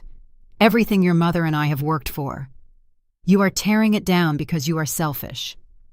I looked at him with absolute profound pity. He was a hollow man, a parasite who believed the host was selfish for refusing to bleed out. "I did not destroy anything," I said, my voice dropping to a low, quiet register that carried clearly in the night air. "Your legacy is built on stolen Social Security numbers. I am not going to federal prison for your cedar beams, Dad." I held his gaze for 5 long seconds. He did not move. He did not speak. The fight drained out of him, replaced by the crushing realization that the avalanche could not be stopped. I reached down, picked up my work bag, and turned my back on him. I walked up the wooden steps, unlocked my front door, stepped inside, and closed it firmly behind me. The deadbolt engaged with a heavy metallic click. I leaned against the door, listening to the silence of the house. A minute later, the engine of the Mercedes roared to life. I heard the tires scrape against the concrete as he threw the car into reverse and sped away into the night. The physical confrontation was over. The boundary was set. But the major conflict, the catastrophic collapse of the Clark Empire under the weight of the federal government, was about to enter its final destructive phase. When the patriarch fails to enforce order, the entire structure shatters. The DOJ was done sending subpoenas. The DOJ was preparing to drop the hammer. The illusion shattered on a Tuesday. The confrontation in my driveway had been the final desperate thrashing of a man who knew the ground was giving way beneath his feet. After my father sped off into the night, I slept soundly for the first time in weeks. The crushing phantom weight of the hidden debt no longer pressed against my chest. I knew the machinery of justice was moving, and I simply had to wait for the gears to lock into place. I woke up in the pitch black of my bedroom. The digital clock on my nightstand read 2:14 in the morning. The harsh blue light of my smartphone screen was illuminating the dark room, casting long shadows against the wall. I reached over and picked up the device. The notification screen displayed 7 missed calls, all from my mother. I did not call her back. I tapped the voicemail icon and lifted the speaker to my ear. The audio began to play, breaking the quiet sanctuary of my rented duplex. Her voice was unrecognizable. The curated melodic tone she used to charm country club waitstaff and intimidate retail workers was gone. It was replaced by a shrill, breathless panic. It was the sound of a woman watching her kingdom burn to the ground. "Madison!" She gasped the words, tumbling over each other. "The FBI is at your father's commercial office. There are agents everywhere. They have boxes. They froze the business accounts. The bank will not let me log in. Call me right now. You need to fix this. Call me." The recording ended with a sharp click. I lowered the phone and set it face down on the nightstand. I lay back against my pillows and stared at the dark ceiling. I did not feel a sudden rush of vindication. I did not feel the urge to celebrate. I just felt a profound, settling stillness. The avalanche had finally reached the valley floor. The Department of Justice does not execute a midnight raid without an airtight mandate. Later that morning, an encrypted email from Amanda Sterling confirmed the scope of the devastation. The federal prosecutor had formally filed the charges. The list was a devastating catalog of their greed: wire fraud, aggravated identity theft, bank fraud. The forged signature of my deceased grandmother had elevated the investigation from a localized financial crime into a Tier 1 federal priority. The government secured immediate asset freezing orders to prevent my parents from liquidating their portfolio and fleeing the jurisdiction. The fallout was apocalyptic, spreading through their carefully constructed social circles like a virus. The public execution of their pristine reputation happened at a charity luncheon on Tuesday afternoon. According to the inevitable gossip that rippled out from the country club, Susan Clark was sitting at a table with the most elite wives in Denver. They were finalizing the seating charts for an upcoming gala, sipping sparkling water and eating mixed greens. When the waiter brought the check for the table, my mother casually placed her platinum credit card onto the silver tray, expecting the usual deferential nod. The waiter returned 3 minutes later. He did not offer a nod. He leaned down and whispered something discreetly into her ear. My mother flushed a deep, blotchy red. She snatched the platinum card from the tray and dug into her designer purse, producing a secondary gold card tied to my father's commercial holding company. The waiter took it, walked back to the point-of-sale terminal, and swiped the magnetic strip. Declined. The federal freeze was absolute. It did not distinguish between offshore routing accounts and country club lunch tabs. The algorithm recognized the name Clark and locked the gates. My mother had to sit in front of the women she had spent decades trying to impress, her face burning with humiliation, and ask one of them to cover her salad. She walked out of the clubhouse in disgrace, leaving her stolen Rolex to gleam under the harsh glare of undeniable bankruptcy. Brandon suffered a swift, brutal reckoning of his own. His dummy corporation, Apex Digital, was seized by federal marshals. The bank accounts were locked, the digital wallets confiscated. But the true catastrophe for the golden child did not come from the government. It came from the family he was trying to infiltrate. Lauren's father, the senior corporate attorney, caught wind of the federal inquiry hold placed on his future son-in-law's business accounts.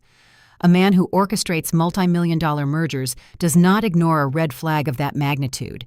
He did not politely ask Brandon for an explanation. He utilized his firm's resources to run a comprehensive scorched earth background investigation into the Clark family. The lawyer uncovered the entire Ponzi scheme in a matter of hours. He saw the shell companies, the leveraged debt, and the impending federal indictments. He did not just cancel the wedding. He went on a lethal legal offensive. The catering, the floral arrangements, the reservations at the exclusive venue, all of it had been booked using non-refundable deposits paid by Lauren's family. The total exceeded $50,000. The corporate lawyer drafted a civil lawsuit for fraudulent misrepresentation and served Richard and Susan Clark the very next day. He sued them for every dime of the deposits, ensuring that whatever meager scraps the federal government left behind would be devoured by his litigation team. Brandon was excommunicated, dumped by his wealthy fiancée, and left standing in the wreckage of a fake startup with zero revenue and a looming federal subpoena. While their world collapsed, My reality transformed. On Wednesday morning, I sat at my small kitchen table with a cup of hot tea. I opened my laptop and logged into the primary credit bureau portal. My heart beat a steady, calm rhythm against my ribs. I navigated to my personal dashboard and waited for the page to load. The spinning wheel vanished. The numbers populated the screen. The $184,000 private student loan debt was gone. It had not been reduced. It had not been deferred. It was eradicated. The Department of Education, working in tandem with the Department of Justice, had officially flagged the accounts as fraudulent. In one sweeping, bureaucratic keystroke, 13 years of stolen identity and compounding interest were wiped from my permanent record. My credit score had jumped 150 points in a single 24-hour period. I stared at the pristine, flawless financial profile glowing on my monitor. I took a deep breath, inhaling the crisp morning air filtering through my cracked kitchen window. For the first time since I was 18 years old, the oxygen reached the very bottom of my lungs. The invisible anchor tying me to their luxury was severed. I was free. I owned nothing but the clothes in my closet and my reliable Honda Civic, but I was the wealthiest I had ever been. My phone began to ring again. The screen flashed my father's name. A moment later, a text message arrived from Brandon begging me to call the lawyer and intervene. I picked up the phone, opened the settings menu, and systematically blocked every single number associated with my immediate family. The empire of Richard and Susan Clark was completely dismantled. The destruction was not an act of my personal vengeance. I did not have to scream or throw a glass or orchestrate a smear campaign. I simply handed the truth to the people whose job it was to enforce the law. The cold, unforgiving gears of federal justice had done the heavy lifting. I did not need to speak to my parents ever again. Let the defense attorneys and the federal prosecutors talk. I closed my laptop, finished my tea, and got ready for my shift at the hospital. However, the legal system requires tying up every loose end. Several months later, to avoid serving a lengthy sentence in a federal penitentiary, my parents were forced to accept a plea agreement.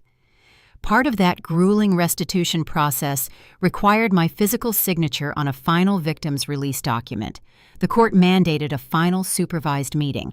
They had been evicted from their colonial estate. They had lost the Italian floor tiles and the cedar beams. I had to drive to a location I never thought I would associate with the Clark name, preparing to look the architects of my suffering in the eye one last time. The federal justice system does not leave room for dignity when dismantling a fraud ring. After 6 months of grueling litigation, the prosecuting attorneys presented a non-negotiable plea arrangement to avoid serving a decade behind bars in a federal penitentiary. Richard and Susan Clark surrendered everything. The court ordered total asset liquidation. The primary colonial estate in Denver, the commercial holding company, the luxury sedans, the remaining legitimate retirement portfolios. All of it was seized and prepared for auction to satisfy the institutional lenders and government fines. They were forced to relocate to a cramped 2-bedroom rental unit in a congested industrial suburb they had spent their entire adult lives mocking. It was a stark, unforgiving reality check. The court mandated my physical signature on a final victim's release document to close the restitution loop. I had to deliver the paperwork in person, supervised by a neutral court-appointed notary, to ensure the legal chain of custody remained unbroken. I navigated my reliable sedan down a crumbling street lined with chain-link fences and fading strip malls. I parked in a visitor's space marked by peeling yellow paint. The apartment building was a generic brutalist block of concrete. I walked up 3 flights of outdoor metal stairs. The air smelled of stale cigarette smoke and cheap laundry detergent. I knocked on the hollow wooden door of Unit 312. The hinges groaned as it swung open. The notary, a quiet woman holding a thick clipboard, ushered me inside. The interior was a portrait of defeat. The air felt stagnant heavy with the scent of old cooking oil and cardboard. Fluorescent lights buzzed overhead, casting a sickly green pallor across the narrow room. There were no imported Italian floor tiles here. My shoes squeaked against peeling, discolored linoleum. Stacks of brown moving boxes formed makeshift walls, hiding the dingy drywall behind them. The mahogany dining table had been seized by the marshals. In its place stood a flimsy plastic folding table. My father occupied a cheap metal folding chair in the far corner. The formidable real estate mogul was entirely gone. Richard sat hunched forward, his shoulders caved in, staring blankly at the scuffed baseboards. He wore a faded cotton sweater that hung loosely on his frame. The arrogant fire in his eyes had burned out, leaving behind a hollow gray exhaustion. He did not look up when I entered. He looked like a man who had finally realized the labyrinth he built had no exit. Susan stood near the cramped kitchenette. The polished country club matriarch had vanished. Her posture was rigid, brittle, vibrating with an unyielding tension. The immaculate, professionally styled updo was replaced by a messy, unkempt knot. She watched me approach the folding table, her jaw locked in a familiar expression of bitter resentment. She had lost her jewelry, her status, and her kingdom, but she clung desperately to her victimhood. It was the only possession the federal government could not confiscate. The notary placed the restitution document on the plastic surface and offered a black pen. I stepped forward.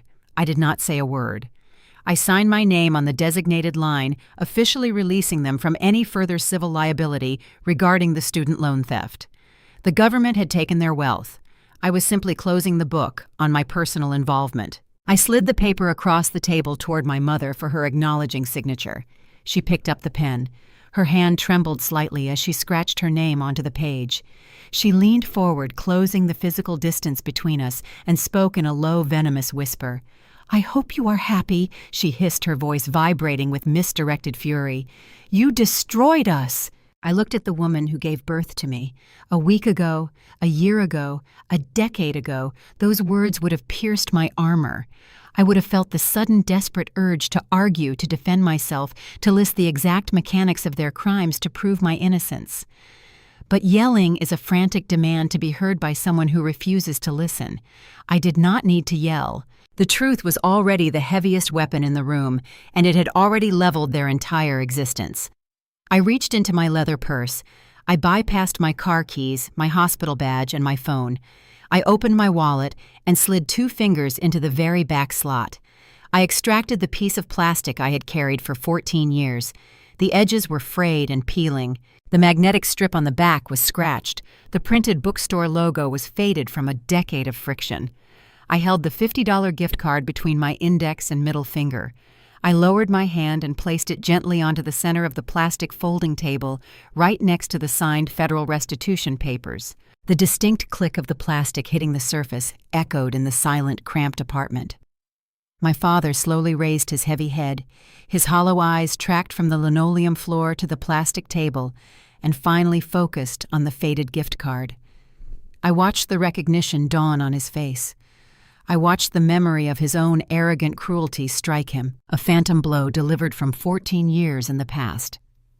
"I did not destroy anything," I said.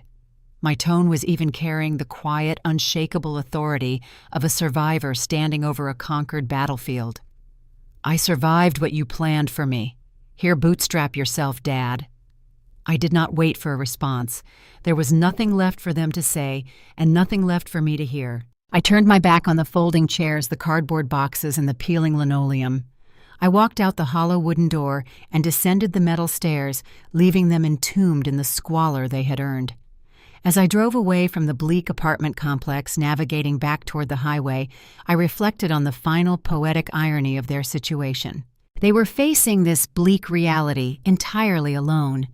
Brandon was not there to comfort them.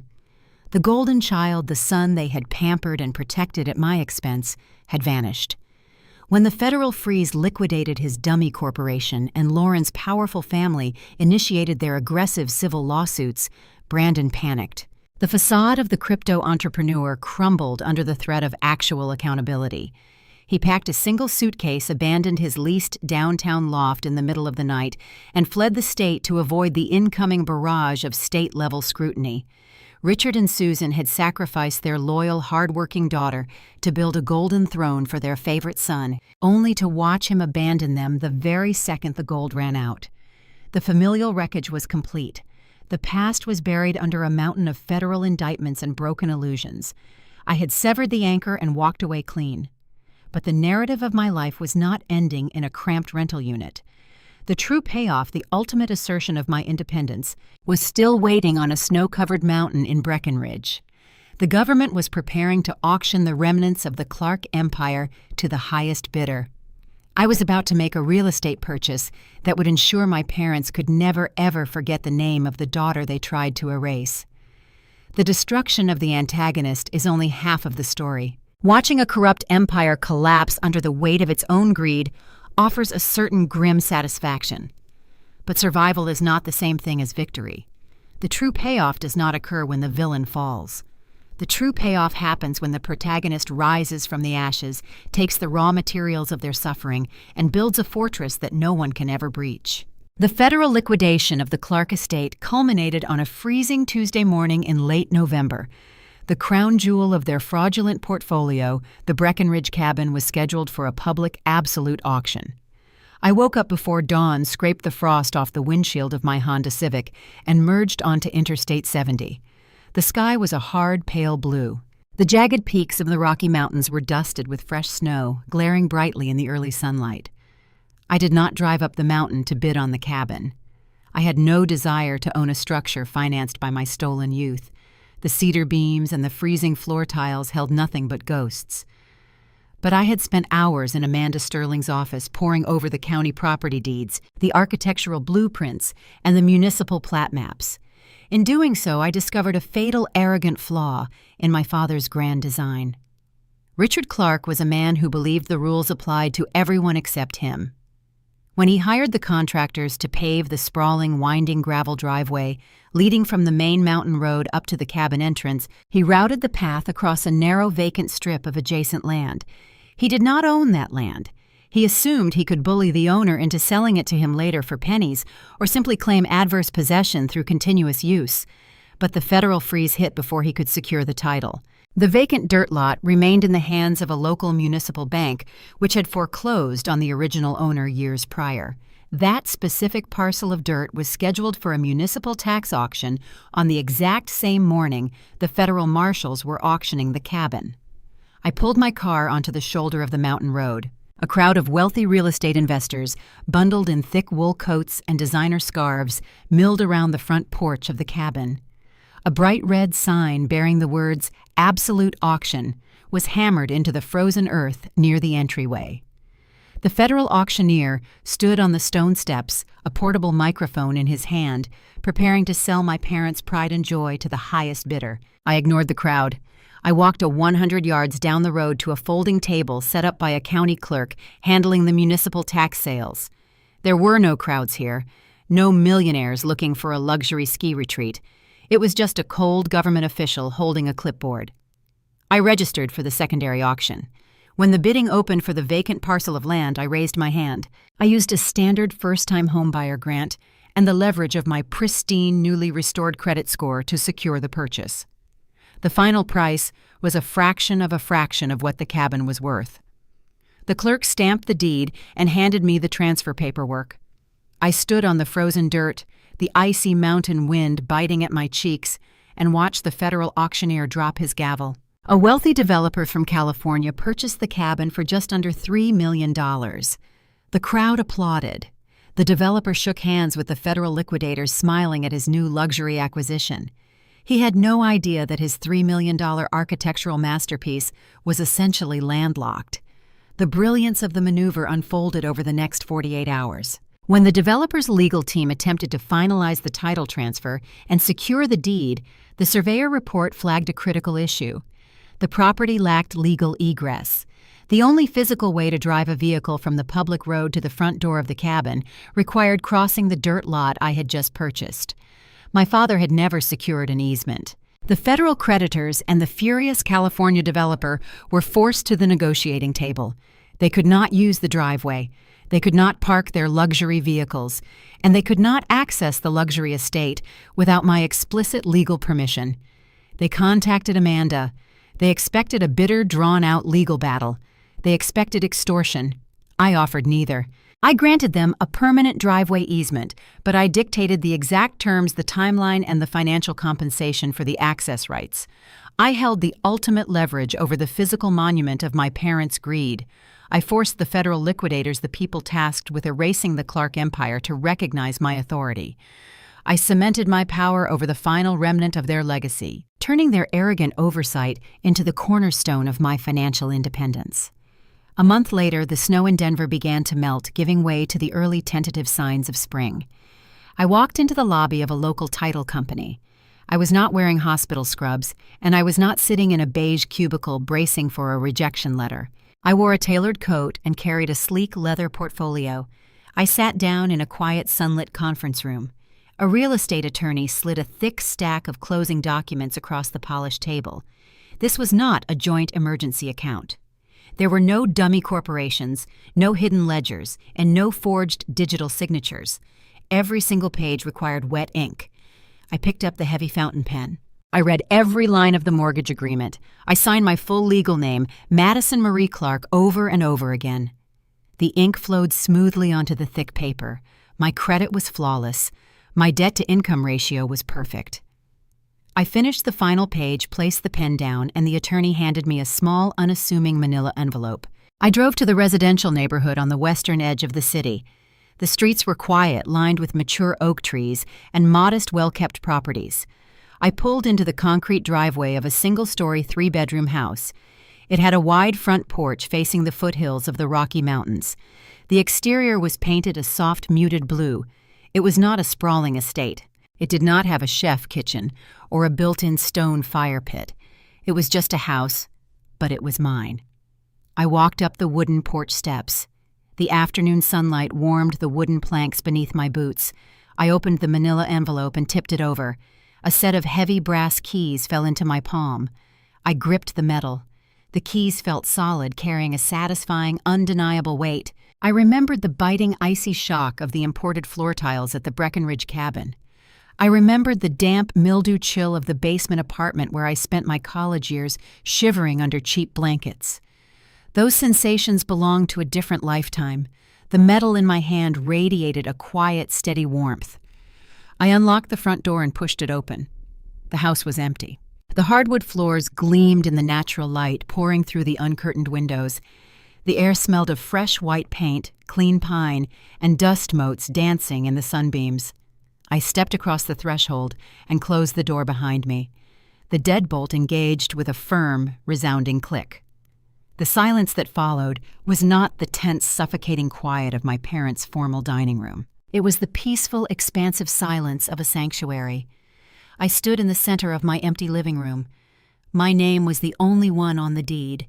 The walls surrounding me were built on a foundation of honest labor, unyielding resilience, and the relentless pursuit of the truth.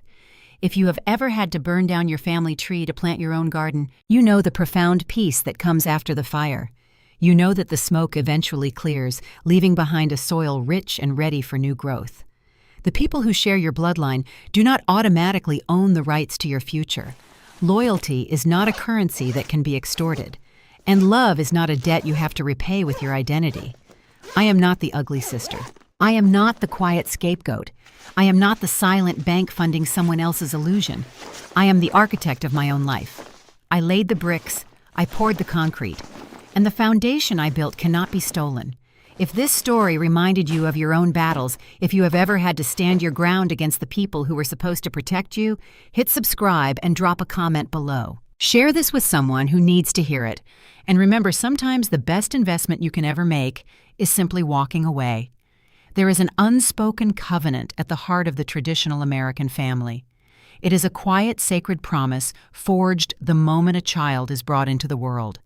The promise dictates that the parents will act as the architects of a safe harbor, laying down a foundation of trust, honesty, and emotional security so that the child might one day step out into the world and build a life of their own. We tell ourselves that family is our baseline, the unshakable bedrock we can retreat to when the outside world becomes too harsh. But what happens when the architect of your sanctuary is also the thief who steals your bricks in the dark? The story of Madison Clark is not just a cautionary tale about financial fraud or the cold mechanics of the federal justice system. It is a profound, unsettling mirror held up to the darkest corners of modern parenting. It asks us to examine the terrifying intersection of vanity, family responsibility, and the toxic distortion of the American dream. In American culture, we place immense value on independence and self-reliance. We champion the narrative of pulling oneself up by the bootstraps. It is a noble ideal intended to instill a resilient work ethic and a sense of personal accountability in the next generation. However, in the hands of parents lacking emotional awareness, this cultural touchstone can be easily weaponized. Richard and Susan Clark did not teach their daughter independence. They used the rhetoric of character building as a smokescreen to disguise their own parasitic greed.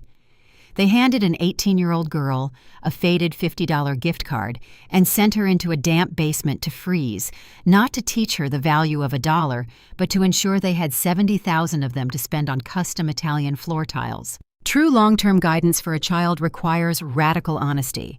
It requires a parent to look at their offspring and see an individual with their own distinct future, not a revolving line of credit or an extension of the parental ego. When we raise children within a traditional family structure, the hierarchy of responsibility only flows in one direction downward. Parents are meant to absorb the sacrifices necessary to elevate their children. When that natural order is reversed, when parents begin cannibalizing the identities and the futures of their offspring to maintain a curated facade of wealth, the family ceases to be a home. It becomes a cartel. Perhaps the most tragic lesson embedded in the Clark family collapse is the devastating impact of conditional love and the illusion of fairness. Fairness in parenting does not mean treating every child identically, but it does demand a baseline of emotional integrity applied equally to all. Look at the stark, bitter contrast between Madison, the designated scapegoat, and Brandon, the golden child. On the surface, it appeared Brandon was the beneficiary of their parents' immense generosity. He was given the designer suits, the luxury vehicles, and the seed money for a digital startup. He was positioned as the heir apparent to the country club dynasty.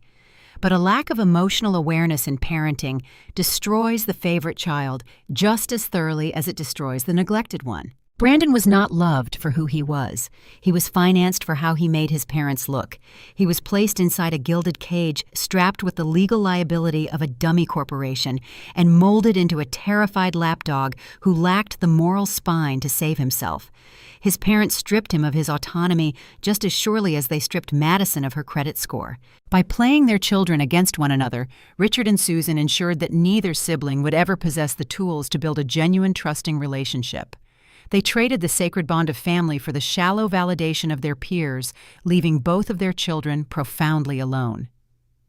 Raising a child requires a deep, abiding emotional awareness. It demands the humility to recognize that a child's success is not a parental trophy, and a child's struggle is not a parental inconvenience.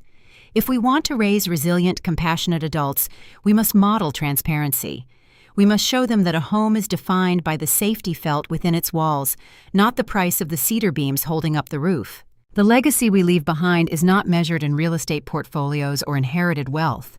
It is measured by the psychological integrity we instill in the people who will outlive us. We share these stories because they force us to confront the uncomfortable truths hiding behind closed doors. They remind us that the picture-perfect families smiling in the holiday greeting cards are sometimes fighting silent, desperate wars. If you have ever recognized a piece of your own history in these narratives, if you have ever had to navigate the treacherous waters of a family dynamic built on manipulation rather than love, you are not alone. This is the core mission of our community here. We dissect the complex, often painful realities of family betrayals to find the lessons hidden in the wreckage. If Madison's journey to reclaim her life resonated with you, I invite you to become a permanent part of our conversation. Follow the channel Vindicated Stories, hit the subscribe button, share your own experiences in the comments, and join a space where the truth is never compromised for the sake of a comfortable illusion. As we reflect on the rise and fall of the Clark family, we are left to consider the invisible weight of the choices we make every single day. Madison ultimately found her peace, standing in an empty living room with a set of brass keys that belonged only to her. She burned down the poisoned family tree and planted her own garden. She survived. But as the afternoon light fades and the shadows lengthen across the floorboards of whatever room you are sitting in right now, a lingering question remains.